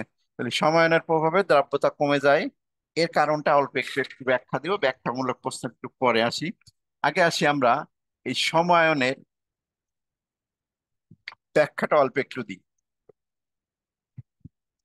দেখো একটা স্বল্প দ্রবণীয় লবণ ছিল এজিসিএল, এই এজিসিএল এর দ্রাব্যতা কিন্তু যথেষ্ট কম, অল্প মাত্রায় পানিতে দ্রবীভূত হয়। এর মধ্যে একটা তীব্র তড়িৎ বিশ্লেষ্য আমি NaCl যোগ করছি। তাহলে এজিসিএল প্রথমে পানিতে যখন ডিজলভ ছিল অল্প মাত্রায় দ্রবীভূত ছিল, এজি প্লাস আর সিএল মাইনাস, ধরো সেটা 1 গ্রামের মতো দ্রবীভূত হচ্ছে। কত গ্রাম? 1 গ্রাম। And ওর মধ্যে আমি কি করে দিলাম? ওর মধ্যে NaCl যোগ করে দিলাম। NaCl যোগ করে দেওয়ার কারণে NaCl সম্পূর্ণরূপে দ্রবীভূত হয়ে যাবে, Na প্লাস আর সিএল মাইনাস তৈরি করবে। And AgCl আগে যে 1 গ্রাম দ্রবীভূত হয়েছে, এখন হয়তো আর সে 1 গ্রাম দ্রবীভূত হবে না, এখন কত গ্রাম দ্রবীভূত হতে পারে? ধরো 0.005 গ্রাম দ্রবীভূত হতে পারে। কেন? কারণ তীব্র তড়িৎ বিশ্লেষ্য থাকার কারণে ওর সাম্যাবস্থা পেছনে চলে আসছে। জিনিসটা খুব সিম্পলি ব্যাখ্যা করা যায়। তোমাদের ল্যাসাতেলের নীতি থেকে আমি বলছি কি, যে উৎপাদ যদি যোগ করা হয়, ল্যাসাতেলের নীতি ছিল কি N2 + 3H2 2NH3। একটা সিম্পল নীতি আমি ব্যাখ্যা করছিলাম যে বিক্রিয়কের ঘনমাত্রা বাড়ালে সাম্যাবস্থা সামনে যাবে, আর যদি উৎপাদের ঘনমাত্রা বাড়ায় দিই সাম্যাবস্থা পেছনের দিকে আসবে। তাহলে আমি দেখো এখানে কি যোগ করছি, বিক্রিয়ক যোগ করছি নাকি উৎপাদ যোগ করছি? এখানে এজি প্লাস অথবা সিএল মাইনাসের ঘনমাত্রা বাড়াই দিলে সাম্যাবস্থা পেছনে আসবে, কারণ উৎপাদের ঘনমাত্রা বাড়ালে সাম্যাবস্থা পেছনের দিকে চলে আসবে। যদি এজি সিএল যোগ করি সাম্যাবস্থা সামনের দিকে যাবে। আমি এমন একটা জিনিস যোগ করছি যেটা থেকে ক্লোরিন আয়ন উৎপন্ন হয়, তার মানে আমি ক্লোরিন আয়ন যোগ করে দিছি। NaCl যোগ করা মানে ক্লোরিন আয়ন যোগ করা, তাহলে উৎপাদের ঘনমাত্রা বেড়ে গেছে, উৎপাদের ঘনমাত্রা বেড়ে গেলে সাম্যাবস্থা পেছনের দিকে চলে আসবে। এই একটা ব্যাখ্যা। আরেকটা ব্যাখ্যা হলো কেএসপি দিয়ে করা যায়, একটা নির্দিষ্ট তাপমাত্রায় এর কেএসপির মান স্থির থাকে। যেহেতু ক্লোরিন যেই যোগ করা হবে, সেই ক্লোরিন যোগ করার কারণে, উৎপাদে যোগ হওয়ার কারণে, ওই কেএসপি স্থির রাখার কারণে ও সাম্যাবস্থা পেছনের দিকে চলে আসে। এখন আসা যাক এই সমায়নের ম্যাথ কেমন হতে পারে। আমরা করব সমায়নের ম্যাথ।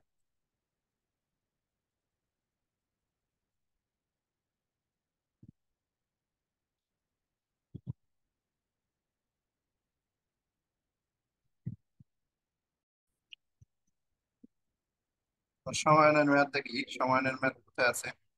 সমায়নের ম্যাথ এই জায়গাটা একটু কথাটা লিখে নিও, এই জায়গাটায় ম্যাথ হবে, এই জায়গাটায় এগুলো কিন্তু ম্যাথ। আর এটা হলো ব্যাখ্যা করা, এটা ব্যাক, আর এটা হলো সমায়নের ম্যাথ হবে এখানে। এখানে ভুল হয়েছে, সমায়নের ম্যাথ লেখাটা।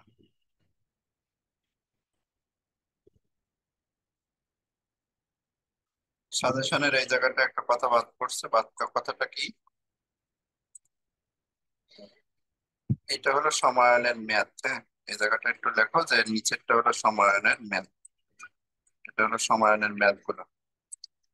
অর্থাৎ এই 2 নাম্বারটা হলো ম্যাথ, আর 1 নাম্বারটা হলো ব্যাখ্যা করো প্রশ্ন। এই দুটো হলো ব্যাখ্যামূলক প্রশ্ন, আর এই 3টা হলো সমায়ন থেকে ম্যাথ। আর এই সমায়নের ম্যাথ কিন্তু খুবই খুবই ইম্পর্টেন্ট। সমায়নের ম্যাথ কিন্তু খুবই ইম্পর্টেন্ট। তাহলে এই সমায়নের ম্যাথ আর সমায়নের ব্যাখ্যা। তো প্রথমত আমরা সমায়নের ম্যাথ দেখবো দিনাজপুর বোর্ড 23 3-এর ঘ নম্বর প্রশ্ন। চলে যাচ্ছি দিনাজপুর বোর্ড 23 3-এর ঘ নম্বর প্রশ্ন, দেখি কি আছে।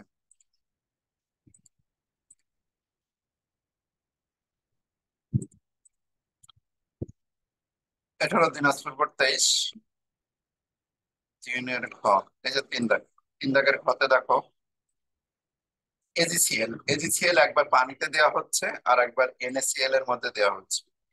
NaCl এর 0.1 m দ্রবণে যখন দেওয়া হচ্ছে তখন তার দ্রাব্যতা এস বের করতে হবে, আর যখন সেটা পানিতে দেওয়া হচ্ছে তখন তার দ্রাব্যতা এস বের করতে হবে। এই দুইটা এস এর মধ্যে যদি আমরা কম্পেয়ার করি তাহলে বুঝতে পারবো যে কোনটার দ্রাব্যতা কত। মানে পানিতেও দ্রাব্যতা কত, আর NaCl এ মানে সমায়ন দিলেও দ্রাব্যতা কত হচ্ছে। এটা হলো আমাদের ঘ নাম্বার প্রশ্ন, যে পি ও কিউ পাত্রে, পি পাত্রে হলো পানি রাখা, কিউ পাত্রে হলো NaCl রাখা, NaCl এর দ্রাব্যতা পার্থক্য হওয়ার সম্ভাব্যতা কারণ সহ বিশ্লেষণ করো। তো এখানে ম্যাথ করে আমরা বলতে পারবো যে HCl, যে পি পাত্রে HCl এর দ্রাব্যতা গুণফল, পি পাত্রের মধ্যে দ্রাব্যতা গুণফল দেয়া, সেখান থেকে আমরা দ্রাব্যতা বের করে নিয়ে আসবো। তো আমি প্রথমত প্রশ্নটা উঠাইনি, সমায়নের ম্যাথের প্রশ্ন কোথায় আসছে, দিনাজপুর বোর্ড 23 3-এর ঘ নম্বর প্রশ্ন। এজিসিএল নামক একটা স্বল্প দ্রবণীয় দ্রব দুইটা পাত্রের মধ্যে ওকে ফেলা হবে, একটা পাত্র আর একটা পাত্র। এই সেই এজিসিএল, এটা হলো পানি, আর এটার মধ্যে আছে 0.1 m NaCl, 0.1 m NaCl। AgCl কে একবার পানিতে দিব আর একবার NaCl এর মধ্যে দিব। আর এটা পি পাত্র, এটা হলো কিউ পাত্র।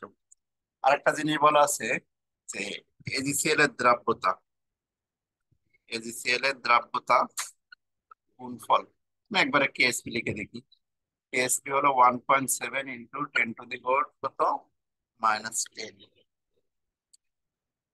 ঘদাকে কি বলছে, পি ও কিউ পাত্রে এজিসিএল এর দ্রাব্যতা পার্থক্য। পি ও কিউ পাত্রে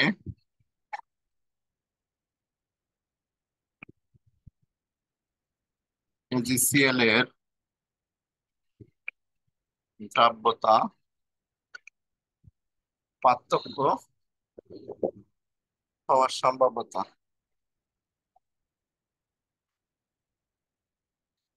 শেষে ম্যাথ করার পরে অল্প একটু ব্যাখ্যা দিতে হবে, সম্ভাব্যতা কারণ সহ বিশ্লেষণ করে। এই জায়গায় আমার কারণ লিখতে বলছে, কারণ সহ বিশ্লেষণ করো। প্রথমে আমরা অ্যান্সার এখান থেকে শুরু করলাম, অ্যান্সার এখান থেকে শুরু করলাম। দিনাজপুর বোর্ড 23-এর প্রশ্ন। পিপাত্রে, পিপাত্রে এজিসিএল এর দ্রাব্যতা। তাহলে প্রথমে লেখো যে পিপাত্রে, পিপাত্রে এজিসিএল এর দ্রাব্যতা নির্ণয়, দ্রাব্যতা এস, এসটা বের করবো। যেহেতু এটা কয়টা আয়ন বিশিষ্ট, দুইটা আয়ন, তাহলে এর কেএসপি কি হবে? এর কেএসপি হবে এস স্কোয়ার। এস স্কোয়ারটা কিভাবে আসছে এটা অবশ্যই দেখাই দিতে হবে। তো আমি তোমাদের ম্যাথ করাইছি কি, আগে অ্যান্সার বের করে নিয়ে আসে গেছি। 1.7 ইন্টু 10⁻⁻ কত, 10 ভাগ এস স্কোয়ার। অতএব এস সমান কত আসে, এখান থেকে রুট করে দিতে হবে। এটাকে রুট করলে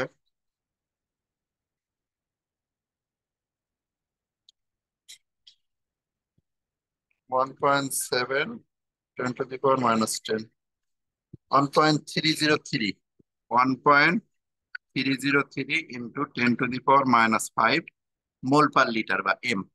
আর এই এস স্কোয়ারটা কি করে আসছে এটা অবশ্যই দেখালে কিন্তু মার্কস কাটবে। কেজি প্লাস, উভয়কে চিহ্ন না দিয়ে একমুখী দিলেও সমস্যা নেই। কেজি প্লাস আর হলো কি সিএল মাইনাস, এটা এস হলে এটা এস, এটা এস। এর কেএসপি টা কি করে এস স্কোয়ার আসছে এটা যদি তুমি না দেখাও তাহলে কিন্তু মার্কস কাটবে। তাহলে এটা এস ইন্টু এস মানে এস স্কোয়ার। তাহলে এখান থেকে এই পি পাত্রে, পি পাত্রে এজিসিএল এর দ্রাব্যতা আমরা নিয়ে আসছি, সেটা একটু লিখে রাখি। পি পাত্রে এজিসিএল এর দ্রাব্যতা আমরা নিয়ে আসছি, সেটা একটু লিখে রাখি। যে এই পি পাত্রের মধ্যে এস এর ভ্যালুটা কত আসছে সেটা অবশ্যই লিখে রাখতে হবে।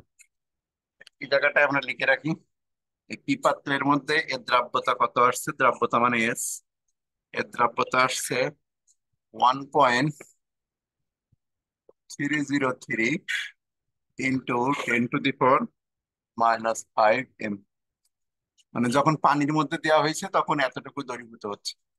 এনএসিএল এ যখন আমরা দিব তখন এর দ্রাব্যতা ভিন্ন হয়ে যাবে, মানে দ্রাব্যতা কমে যাবে। সেটা এখন আমরা বের করবো। তাহলে ধরি এর পরের অ্যান্সার এটুকুর পরে, এর পরের অ্যান্সার লিখবা যে ধরি এখান থেকে, এর পরে মানে ওইটার পরে কিন্তু ধরি কিউ পাত্রে, কিউ পাত্রে না লিখে তুমি লিখতে পারো যে 0.1 এম এনএসিএল, 0.1 এম এনএসিএল দ্রবণে এজিসিএল এর দ্রাব্যতা, এজিসিএল এর দ্রাব্যতা S1 মোল পার লিটার, এটা আমরা ধরে নিচ্ছি। তাহলে কিউ পাত্রেও ধরে নিলাম যে ওর দ্রাব্যতাটা S1। এজিসিএল এর যখন আমরা দ্রবীভূত করে দিব তাহলে এজি প্লাস পাবো আর কি সিওন মাইনাস পাবো। এর দ্রাব্যতা যেহেতু S1 ধরে নিছি, তাহলে এটা যদি S1 হয়, এটা S1, এটা হবে S1। আর ওই দ্রবণের মধ্যে আর একটা জিনিস আছে NaCl, NaCl দ্রবীভূত হচ্ছে Na প্লাস নিয়ে Cl মাইনাস নিয়ে। এই জিনিসটাকে উভমুখী চিহ্ন দিলে কি হয়, যেহেতু এটা দ্রাব্যতা কমে যাবে, এটা উভমুখী চিহ্ন দিলে ভালো হয়। উভমুখী চিহ্ন দিবে, এটা স্বল্প দ্রবণীয় বলে উভমুখী দিতে হয়। তাহলে এটা যদি 0.1 এম হয়, এটাও 0.1 এম। তোমার কোশ্চেন হতে পারে এর নিচে মান লিখলাম না কেন, কারণ ওটা আমাদের দরকার নাই, আমাদের সময়ন যেটা সেটা দরকার, এই জন্য ওটার নিচে মান লেখার দরকার নেই। তাহলে এই যে কিউ পাত্রে বা মিশ্রিত দ্রবণে, কিউ পাত্রের মধ্যে এজি প্লাস আয়ন আছে কতটুকু, এজি প্লাস আয়ন আছে হলো S1। কিউ পাত্রের মধ্যে সিএল আয়ন কতটুকু আছে, এখানে আছে S1 আর এখানে আছে হলো 0.1। তাহলে এটা যোগ হয়ে গেল। খেয়াল করো যে আমার দরকার কি, AG plus ion, AG plus ion শুধু এক জায়গায় আছে এই জন্য শুধু S1। আর পোলোরিন আয়ন এখানেও আছে, এখানেও আছে, এই জন্য দুইটা যোগ করে বসাই দিলাম যে S1 প্লাস 0.1। এবার আসি, এখানে একটু মুছি আমি। এই এজিসিএল এর কেএসপি করব, কেএসপি করব কার, এজিসিএল এর। এজিসিএল এর কেএসপি এখানে এরকম ব্র্যাকেট দিয়েও তুমি লিখে দিতে পারো। এজিসিএল এর কেএসপি সমান কি, কি কি আয়ন আছে, এজি প্লাস আয়ন এর গুণফল, সিএল আয়নের গুণফল। And একটা নির্দিষ্ট তাপমাত্রায় যেহেতু তাপমাত্রা চেঞ্জ করা হচ্ছে না, এর কেএসপির ভ্যালুটা কিন্তু স্থিরই থাকে। তাহলে এটা কত, 1.7 ইন্টু 10⁻⁻10। আর এজি প্লাস আয়নটা কত আছে এখানে? S1। আর এটা হলো S1 প্লাস 0.1। এটা কত আসে? 1.7 into 10⁻⁻10 S1 square plus 0.1 S1। S1 square 0.1 S1। এই জায়গাটা একটা টুইস্ট, যে এই যে উচ্চ ঘাত যেটা থাকবে সেই উচ্চ ঘাতটা আমরা সবসময় স্কিপ করব। তাহলে এই S1টা কেন স্কিপ করব সেটার একটা কারণ ব্যাখ্যা করতে হবে। তাহলে এই জায়গাটার কারণটা আমি এখানে লিখলাম। কারণটা আমি এখানে লিখলাম, এই জায়গাটায় লিখতে হবে, এর নিচে জায়গা নাই বলে আমি এখানে লিখলাম। যেহেতু S1 এর মান খুবই ছোট, খুবই ছোট, তাই উচ্চ ঘাতযুক্ত উচ্চ ঘাতযুক্ত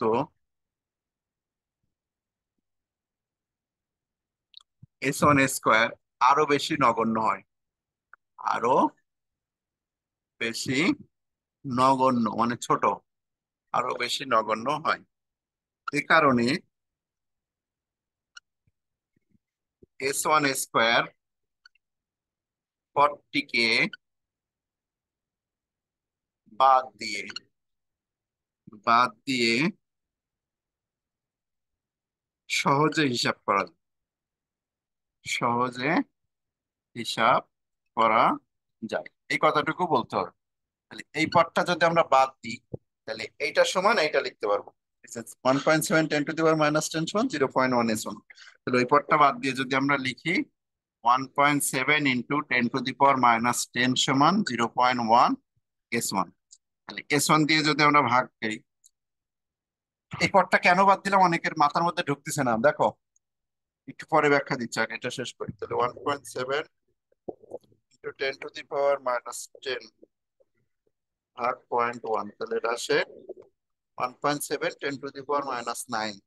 তাহলে S1 এর ভ্যালু আসছে 1.7 ইন্টু 10⁻⁻9। এত মোল পার লিটার বা এত এম। আর তোমার কোশ্চেন হতে পারে কেন আমরা এটা বাদ দিলাম। দেখো, এমনিতে S1 এর মান এরকম ছোট, 1.7 10⁻⁹ তাহলে 1.7 ইন্টু 10⁻⁹ যদি ওর মান হয়, আর এটা যদি স্কোয়ার করো, তাহলে ওর মান দেখো এই 10⁻18 হয়ে যাবে। কত ছোট হয়ে যাচ্ছে না? 1.7 ইন্টু 10⁻⁹ যদি স্কোয়ার করে দিই কত আসে? 2.89। 2.89 ইন্টু 10⁻⁻ কত? 18। এত ছোট মান হয়ে যাওয়ার কারণে এই পদটা আমরা বাদ দিয়ে দিছি। ঠিক আছে, এই পদটা আমরা বাদ দিছি কারণ কি আমরা বড় মানটা চাই। মানে এমনিতে ওই মানটা ছোট, আর ও স্কয়ার করলে সেই মান আরো ছোট হয়। এখন দেখো যে কিউ পাত্রে আমরা দুইটা দ্রাব্যতা পাইছি। একটা হলো এই যে পি পাত্রে যখন এজিসিএল ছিল তখন তার দ্রাব্যতা এত, আর যখন 0.1 এম NaCl এ দিচ্ছি তখন এর দ্রাব্যতা তখন কত? এর দ্রাব্যতা তখন হলো যেটা আসছে 1.7 10⁻⁹। 1.7 ইন্টু 10⁻⁹। দুইটা মানের মধ্যে কোনটা বড়? এই মানটা দেখো অনেক বড়। এখানে 10⁻⁵, এখানে 10⁻⁹। তার মানে সামান্য 0.1 এম NaCl যোগ করার কারণে ওর দ্রাব্যতা মারাত্মক ভাবে হ্রাস পাইছে। একটু না, মারাত্মক হ্রাস পাইছে। মানে সময়ায়ন যোগ করলে এই যে দ্রাব্যতা যে কমে যায় সেটার একটা প্রমাণ হয়ে গেছে। আর সামান্য কিছু ব্যাখ্যা দিতে হবে। ব্যাখ্যাটা কিভাবে দিতে হবে, আর একটা ব্যাখ্যামূলক প্রশ্ন আসবে, ব্যাখ্যামূলক প্রশ্নটা আমি দেখালে বুঝতে পারবো। তাহলে এই হলো আমাদের ম্যাথমেটিক্যাল টার্ম। আর এখন যদি আমরা আরেকটু এক্সট্রা অ্যাড করি যে দ্রাব্যতা কত গুণ কমে গেছে সেটাও বের করা যায়। তাহলে দ্রাব্যতা কমছে বলে তুমি লিখবা 0.1 এম NaCl দ্রবণে AgCl এর দ্রাব্যতা কমছে। দ্রাব্যতা কমছে কত গুণ? আগে ছিল এস, ভাগ হলো S1। তাহলে এস কত ছিল শুধু পানিতে? 1.3 ইন্টু 10⁻⁻5। 303 ছিল, দেই 1.303 ইন্টু 10⁻⁻5। যখন NaCl এ দেওয়া হচ্ছে তখন তার দ্রাব্যতা হয়েছে কত? 1.7 ইন্টু 10⁻⁹। এই দুটো ইয়ে করো, তাহলে ইয়ে চলে আসবে। তাহলে 1.303 ইন্টু 10⁻⁻ 1.303 -9 -5 নিচে হলো 1.7 10⁻⁻৯। তাহলে কমে গেছে কতটুকু? 7664। এখানে 7664 এত গুণ কমে গেছে, এত গুণ 7664 গুণ কমছে। তাহলে সামান্য 0.1 NaCl যোগ করার কারণে ওর দ্রাব্যতা এত গুণ কমে যায়। এই যে আগের সাথে পরেরটা তুলনা করলে এত গুণ কমে গেছে। তাহলে আমরা সহজে বুঝতে পারি যে সমায়নের কারণে দ্রাব্যতা কমে যাচ্ছে। তো এই ম্যাথ আমি আরো একটা করবো রাজশাহী বোর্ডের। 23 সালে আর একটা জায়গায় আসছিল রাজশাহী বোর্ডে, এই যে সমায়নের ম্যাথ। আচ্ছা, এটা হলো ব্যাখ্যামূলক। ব্যাখ্যামূলক কিনা দেখি রাজশাহী বোর্ডটা হয়েছে।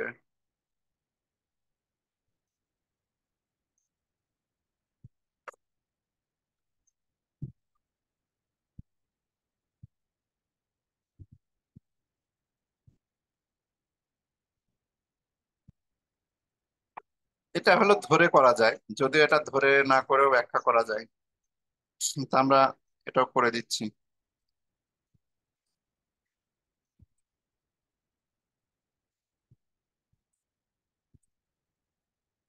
দেখো, এই সমায়নের ম্যাথ আর একটা আছে রাজশাহী বোর্ড, এটা হলো রাজশাহী বোর্ড 2023। রাজশাহী বোর্ড 2023-এর 7 দাগের প্রশ্ন খেয়াল করো। 7 দাগের প্রশ্ন দেওয়া আছে এরকম যে 25 ডিগ্রি সেলসিয়াস তাপমাত্রা এবি থ্রি এর দ্রাব্যতা এত এত। আর খোদাকে বলছে যে এবি থ্রি এর উপস্থিতিতে এমবি এর দ্রাব্যতা পরিবর্তিত হয়। এই যে এবি থ্রি যদি যোগ করি এমবি থ্রির মধ্যে, মানে এই যে এমবি থ্রির মধ্যে যদি আমরা এবি থ্রি যোগ করি তবে ওর দ্রাব্যতাটা কমে আসবে, সেটার একটা ব্যাখ্যা দিতে হবে। তা আমরা এবি থ্রি এর কোনো মান দেয় না এই জায়গাটায়। চাইলে এবি থ্রি এর ঘনমাত্রাটা আমরা 0.1 এম ধরে নিতে পারি। যদি 0.1 এম ধরে নিই তা আমাদের জন্য ম্যাথমেটিক্যাল ওয়েতে অ্যান্সার দেওয়াটা ইজি হয়। তাহলে আমরা প্রশ্নটা একটু লিখে নিই।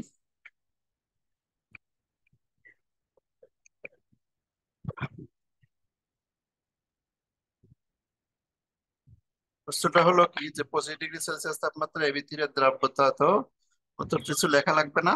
এখানে 7 দাগ রাজশাহী বোর্ড। আমাদের এই প্রশ্নের জন্য যতটুকু প্রয়োজন সেটুকু লিখবে। রাজশাহী বোর্ড 2023, এখানে দেয়া আছে এমবি এর দ্রাব্যতা গুণফল মানে কেএসপি। এমবি এর কেএসপি টা দেয়া আছে কত? 1.8 10⁻10, 1.8 ইন্টু 10⁻−10। আর কি বলা আছে যে এবি থ্রি এর উপস্থিতিতে এপি এর দ্রাব্যতা। দাগে বলছে এবি থ্রি এর উপস্থিতিতে, এবি থ্রি এর উপস্থিতিতে এমবি এর দ্রাব্যতা।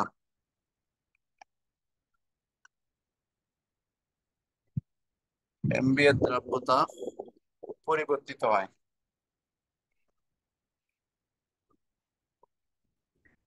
পরিবর্তিত হয়, বিশ্লেষণ করো। বিশ্লেষণ করো।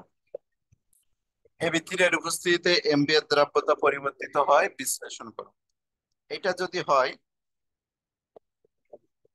এটা যদি আমাদের প্রশ্ন হয় আমরা ফেরত আসি। তো এই জায়গায় হলো প্রশ্ন। রাজশাহী বোর্ড কত প্রশ্ন ছিল একটু? রাজশাহী বোর্ড 6 দাগ 7 দাগ। রাজশাহী বোর্ডের 7 দাগের প্রশ্ন, কিন্তু এটা 7 দাগের ঘ নম্বর প্রশ্ন। আমরা ম্যাথমেটিক্যাল ওয়েতে এটার অ্যান্সার দিতে যাচ্ছি। ম্যাথমেটিক্যাল ওয়েতে যদি অ্যান্সার দিতে এটার মান বলে দেয়, ধরে নিচ্ছি যে ধরি, এখানে আমরা এটার মান দেয়া নাই বলে ধরে নিচ্ছি যে ধরি 0.1 এম বা 0.1 এম এবি থ্রি। একটা পরে করি। প্রথমে আসো যে এমবি এর দ্রাব্যতা পানিতে, পানিতে এমবি এর দ্রাব্যতা নির্ণয় করি। দ্রাব্যতা এস নির্ণয়। পানিতে দ্রাব্যতার আগে দেখিনি, তারপর এবি থ্রি যোগ করলে দ্রাব্যতা দেখবো। মানে পানিতে দ্রাব্যতাটা আগে দেখে নেওয়াটাই বেটার। তাহলে এমবি কে যদি আমরা কেএসপি করে দিই, এর কেএসপি হলো দুইটা আয়ন, যেহেতু কেএসপি হবে এস স্কোয়ার। আর কি করে এস স্কোয়ার আসছে সেটা অবশ্যই পাশে দেখাতে হবে। এটা হলো 1.8 ইন্টু 10⁻⁻10 সমান এস স্কোয়ার। এটা রুট করে দিই। Root over 1.8 into 10⁻⁻10, 1.34। তাহলে এস সমান কত? 1.34 ইন্টু 10⁻⁻5। এটা হলো পানিতে দ্রাব্যতা। আর এস স্কোয়ারটা কি করে আসছে এটা অবশ্যই দেখাতে হবে। এম প্লাস বি মাইনাস, এটা এস, এটা এস, এটা এস। তাহলে এর কেএসপি কি হবে? M plus ion B minus ion.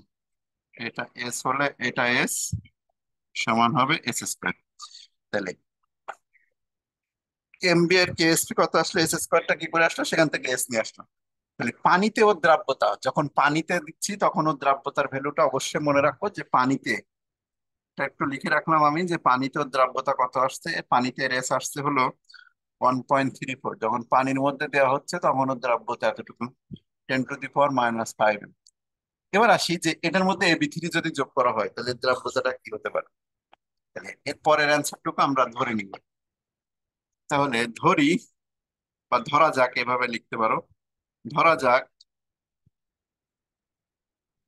MB এর দ্রবণে, এমবি এর দ্রবণে 0.1 এম এবি3 যোগ করা হয়েছে। যোগ করা হয়েছে তখন এমবি এর দ্রাব্যতা, এমবি এর দ্রাব্যতা S1 মোল, S1 মোল পার লিটার নির্ণয় করা যাক, নির্ণয় করা যাক। তাহলে আমরা ধরে নিচ্ছি যে এমবি এর দ্রবণে 0.1 এম এবি3টা যোগ করা হয়েছে। যদিও 0.1 এম এবি3 দেওয়া নয়, কিন্তু আমি একটা মান ধরে নিতেই পারি যে সময়ান যোগ করার কারণে দ্রাব্যতা কি হতে পারে। তাহলে এমবি আগে থেকে কি ছিল? এমবি আগে থেকে এরকম ছিল, এম প্লাস আর হলো বি মাইনাস। এটার মান যদি S1 হয়, এটাও S1, এটাও হলো S1। আর এর মধ্যে আমরা কি যোগ করে দিচ্ছি? এবি3 যোগ করে দিচ্ছি। এবি3, এই দ্রবণটার মধ্যে আমরা এবি3 যোগ করে দিচ্ছি। দেখা যাবে না, এখানে লেখো। তাহলে এমবি3, এম প্লাস বি মাইনাস, এটা যদি S1 হয়, এটা S1, এটা S1। আর এটাকে যদি আমরা এবি3 করি তাহলে এ প্লাস বি, এ ওকে দিচ্ছে 3, তাহলে এ3 মাইনাস বি মাইনাস সমতা করলে বি। এটা যদি 0.1 এম হয়, এটা 3 × 0.1 এম, তাহলে কত আসে? 0.3 এম। তাহলে 0.3 এম আসছে এই মিশ্রিত দ্রবণে। মিশ্রিত দ্রবণে এম প্লাস আয়নের ঘনমাত্রা কত? এম প্লাস আয়নের ঘনমাত্রা হলো S1। আর বি মাইনাস আয়নের ঘনমাত্রা কত? 0.3 এম। আর এখানে আছে S1, তাহলে S1 প্লাস 0.3 এম। এখন আসি এর কেএসপি করে ফেলি। তাহলে কেএসপি অফ এম বি সমান M plus into B minus. তাহলে এম প্লাস এর কেএসপি এর ভ্যালু আগে থেকে আমাদের জানা, তাপমাত্রা চেঞ্জ না করলে এই মানের কোনো চেঞ্জ হয় না। 1.8 ইন্টু 10⁻⁻10। এম প্লাস আয়ন কত? S1 into S1 plus 0.3 S1 গুণ করে দাও। 1.8 ইন্টু 10⁻⁻10 সমান S1 স্কোয়ার প্লাস 0.3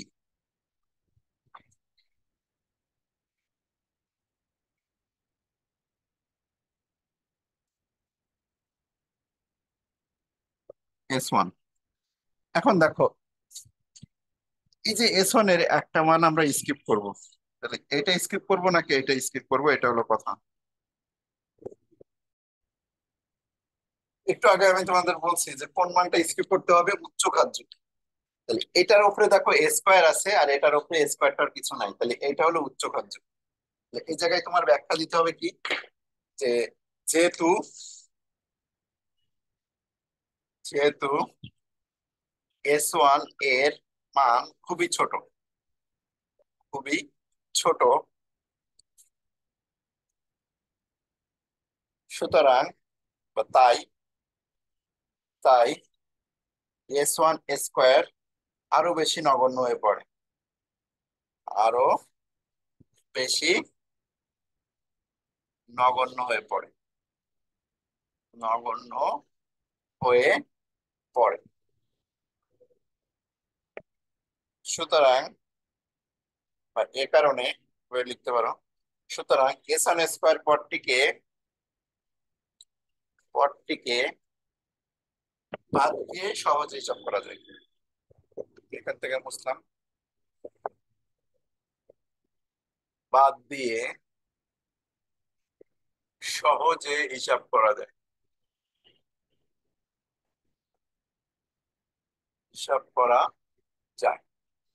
তো এই পদটা কেন আমরা বাদ দিচ্ছি, কারণ দেখো যদি S1 এর মানটা এরকম হয়, ধরো S1 এর মানটা যদি তোমার 10⁻⁻10 হয়, তো S1 স্কোয়ার কত হয়ে যায় দেখছো, 10⁻⁻10 এর স্কোয়ার করলে 10⁻⁻20 হয়ে যায়।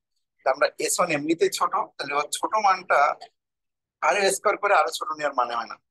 সবচেয়ে বড় মানটা এখানে S1 এর যে এই মানটা আমরা পাবোই, কিন্তু সেই মানটা অনেক ছোট পেয়ে যাবে। এই কারণে আমরা এই উচ্চ ঘাত, যেগুলো ঘাত বেশি থাকবে সেই ঘাতগুলোকে বাদ দিয়ে দিই।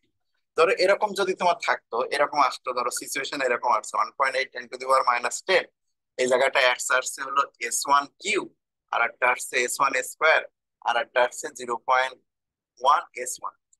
এই ক্ষেত্রে তুমি কোন মানটা গ্রহণ করবা, এটা গ্রহণ করবা নাকি এটা গ্রহণ করবা নাকি এটা? এই দুইটাকে আমরা স্কিপ করব, কেন, কারণ এই দুটো হলো একটা ঘাত কিউ আর একটা ঘাত হলো স্কোয়ার। উচ্চ ঘাত গুলো স্কিপ করে আমরা শুধুমাত্র নিম্ন ঘাত, যেটা একক ঘাত, এই একক ঘাত আছে বলে এইটাকে আমরা চয়েস করি। তাহলে পরের লাইনে আমরা শুধুমাত্র এটা লিখতে পারবো 1.8 × 10⁻⁻10 সমান হলো S1। তাহলে 0.1 S1, তাহলে আমাদের বড় মানটা আমরা পাবো।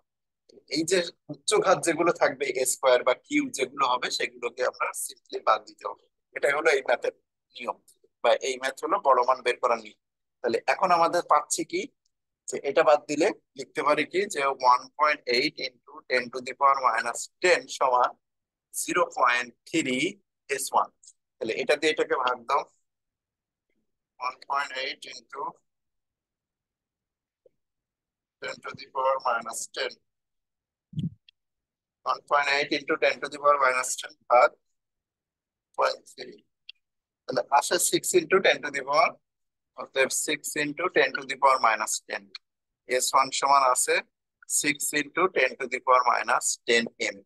তাহলে এই যে পানিতে যখন ছিল তখন তার দ্রাব্যতা দেখো কত ছিল, পানিতে যখন ছিল তখন তার দ্রাব্যতা ছিল 10⁻⁻5।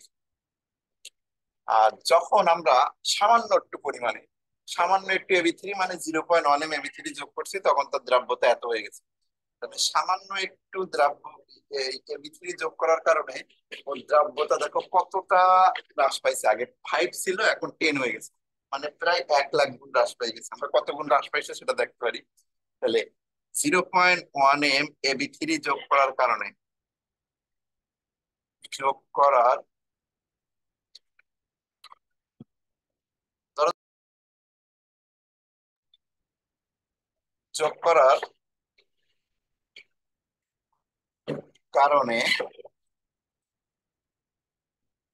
এমবি এর দ্রাব্যতা হ্রাস পেয়েছে, কতটুকু হ্রাস পেয়েছে সেটা দেখো, হ্রাস পেয়েছে, কতটুকু হ্রাস পাইছে, আগে ছিল এস, নিচে হলো S1। তাহলে এস আগে ছিল কত, 1.34 × 10⁻⁻5, আর নিচে হলো 6 × 10⁻⁻10। তাহলে কত আসে এটা, 1.34 × 10⁻⁻5, 1.34 × 10⁻⁻5, নিচে হলো 6 × 10⁻⁻10। তাহলে এর দ্রাব্যতা কত গুণ হ্রাস পাইছে? 22,333। 22,333 গুণ।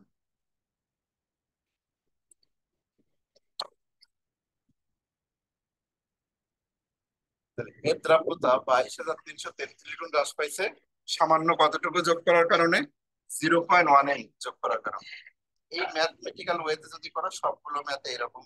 আর একটা ম্যাথে একটু দেখি আছে কিনা। রেকর্ডে একটু সমস্যা হয়, ঢাকা বোর্ড 23-এর ম্যাথটা আমরা আবার একবার করতে হবে, কারণ রেকর্ড মনে হয় বন্ধ ছিল। ঢাকা বোর্ড 23 3-এর ঘ নাম্বার প্রশ্ন আমি আবার করে দিচ্ছি, মনে হয় রেকর্ডে ওঠে নাই। তাহলে 3-এর ঘ নাম্বার প্রশ্নটা দেখো এখানে। প্রশ্নটা আমি আবার একটু লিখি। এক্স জেড এর কেএসপির ভ্যালুটা কত দেয়া?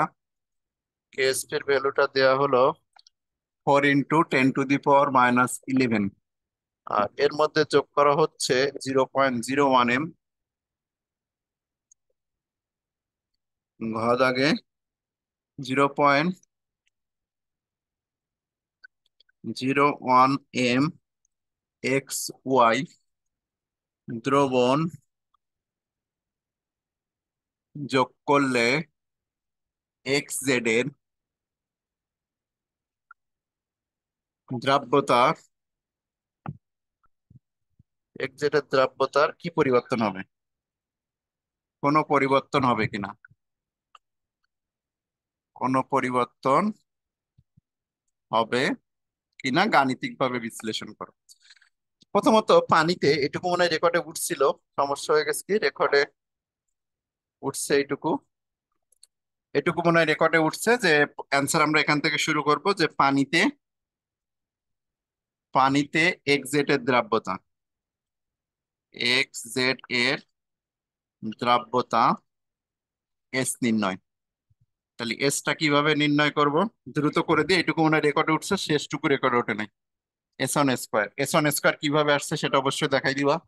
4 × 10⁻11 এস অন স্কোয়ার। তাহলে এটা রুট করে দিলে কত আসে? 4 × 10⁻11।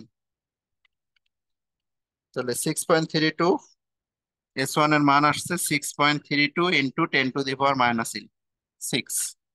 তাহলে এটা লিখে রাখলাম আমি একটু, যে পানিতে দ্রাব্যতাটা নির্ণয় করছি কত। পানিতে এর এস মানে জেড এর এস কত আসছে? এর এসটা আসছে 6.32 × 10⁻6 এম। এবার আমাদের ধরতে হবে, আমরা ধরে ফেলি যে ধরি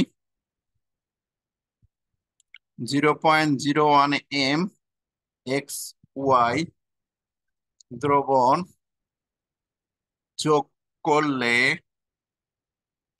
জেড এর দ্রাব্যতা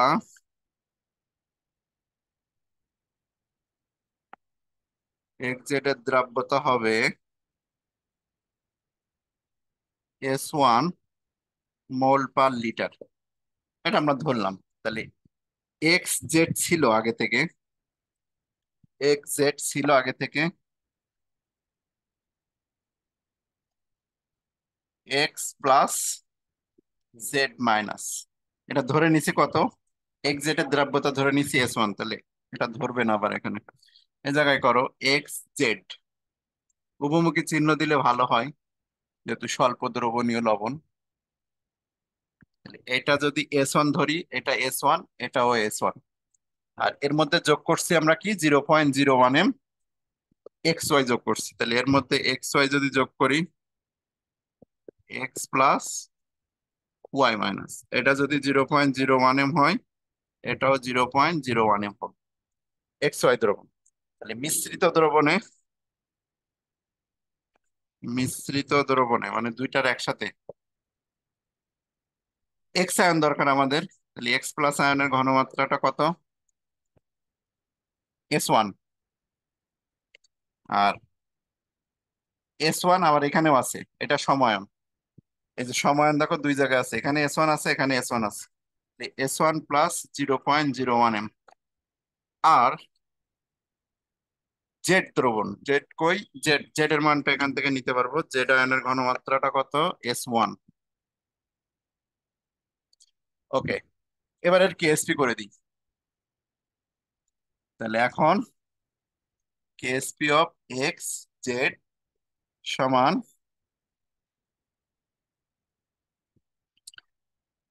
এক্স প্লাস আয়ন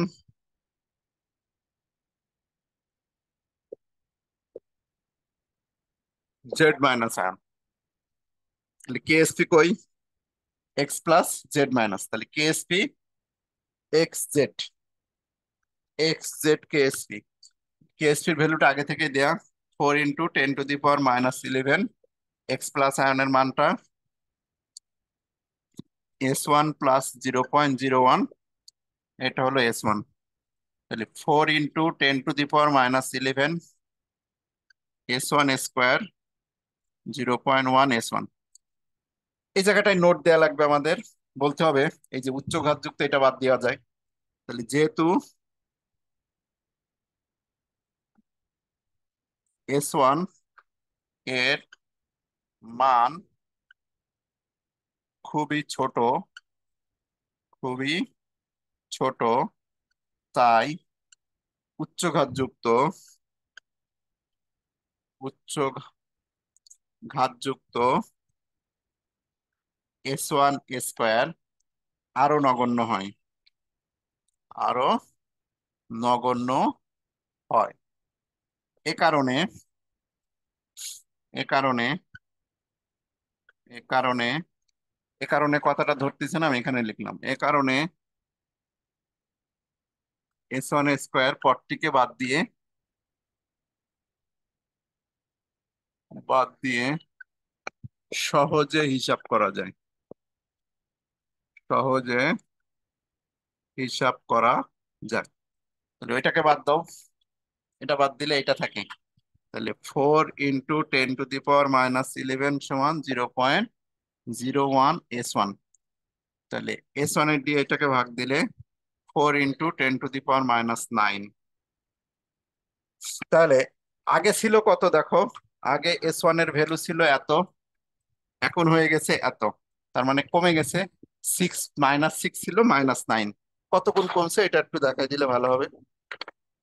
তাহলে এই জায়গাটায় তুমি লিখবা যে 0.01 M XY দ্রবণ যোগ করায়, যোগ করায় S1 ওই XZ এর, XZ এর দ্রাব্যতা হ্রাস পেয়েছে, হ্রাস পেয়েছে। আগে ছিল এস, এখন হয়েছে S1। তাহলে এস কত ছিল? 6.32 × 10⁻⁶ ভাগ 4 × 10⁻⁹। তাহলে এটা ভাগ করলে কত আসে? 1580 গুণ। তাহলে 1580 গুণ। আমার ব্যাখ্যা দেয়া শেষ। এখন এটার বর্ণনামূলক প্রশ্নটা আজকের না, রেকর্ড অনেক বড় হয়ে গেছে। এই সময়নের একটা বর্ণনামূলক প্রশ্ন আছে, এই বর্ণনামূলক প্রশ্নটা আমরা নেক্সট ক্লাসে, এই যে সময়নের যোগ করলে দ্রাব্যতা হ্রাস পায় কেন ব্যাখ্যা করো, রাজশাহী বোর্ড 23-এর 7 গ, ময়মনসিংহ বোর্ড 7 গতে আছে। এই যে রাজশাহী বোর্ড অলরেডি করছি, এখানে একটু ব্যাখ্যা বলতে হবে শেষে, আর ময়মনসিংহ বোর্ড 22-এর 7 গ। এই প্রশ্নটা আমরা নেক্সট ক্লাসে শুরুতে ব্যাখ্যা দিব। আর এই যে আয়ন শনাক্তকরণ আমরা শেষ করব নেক্সট ক্লাস।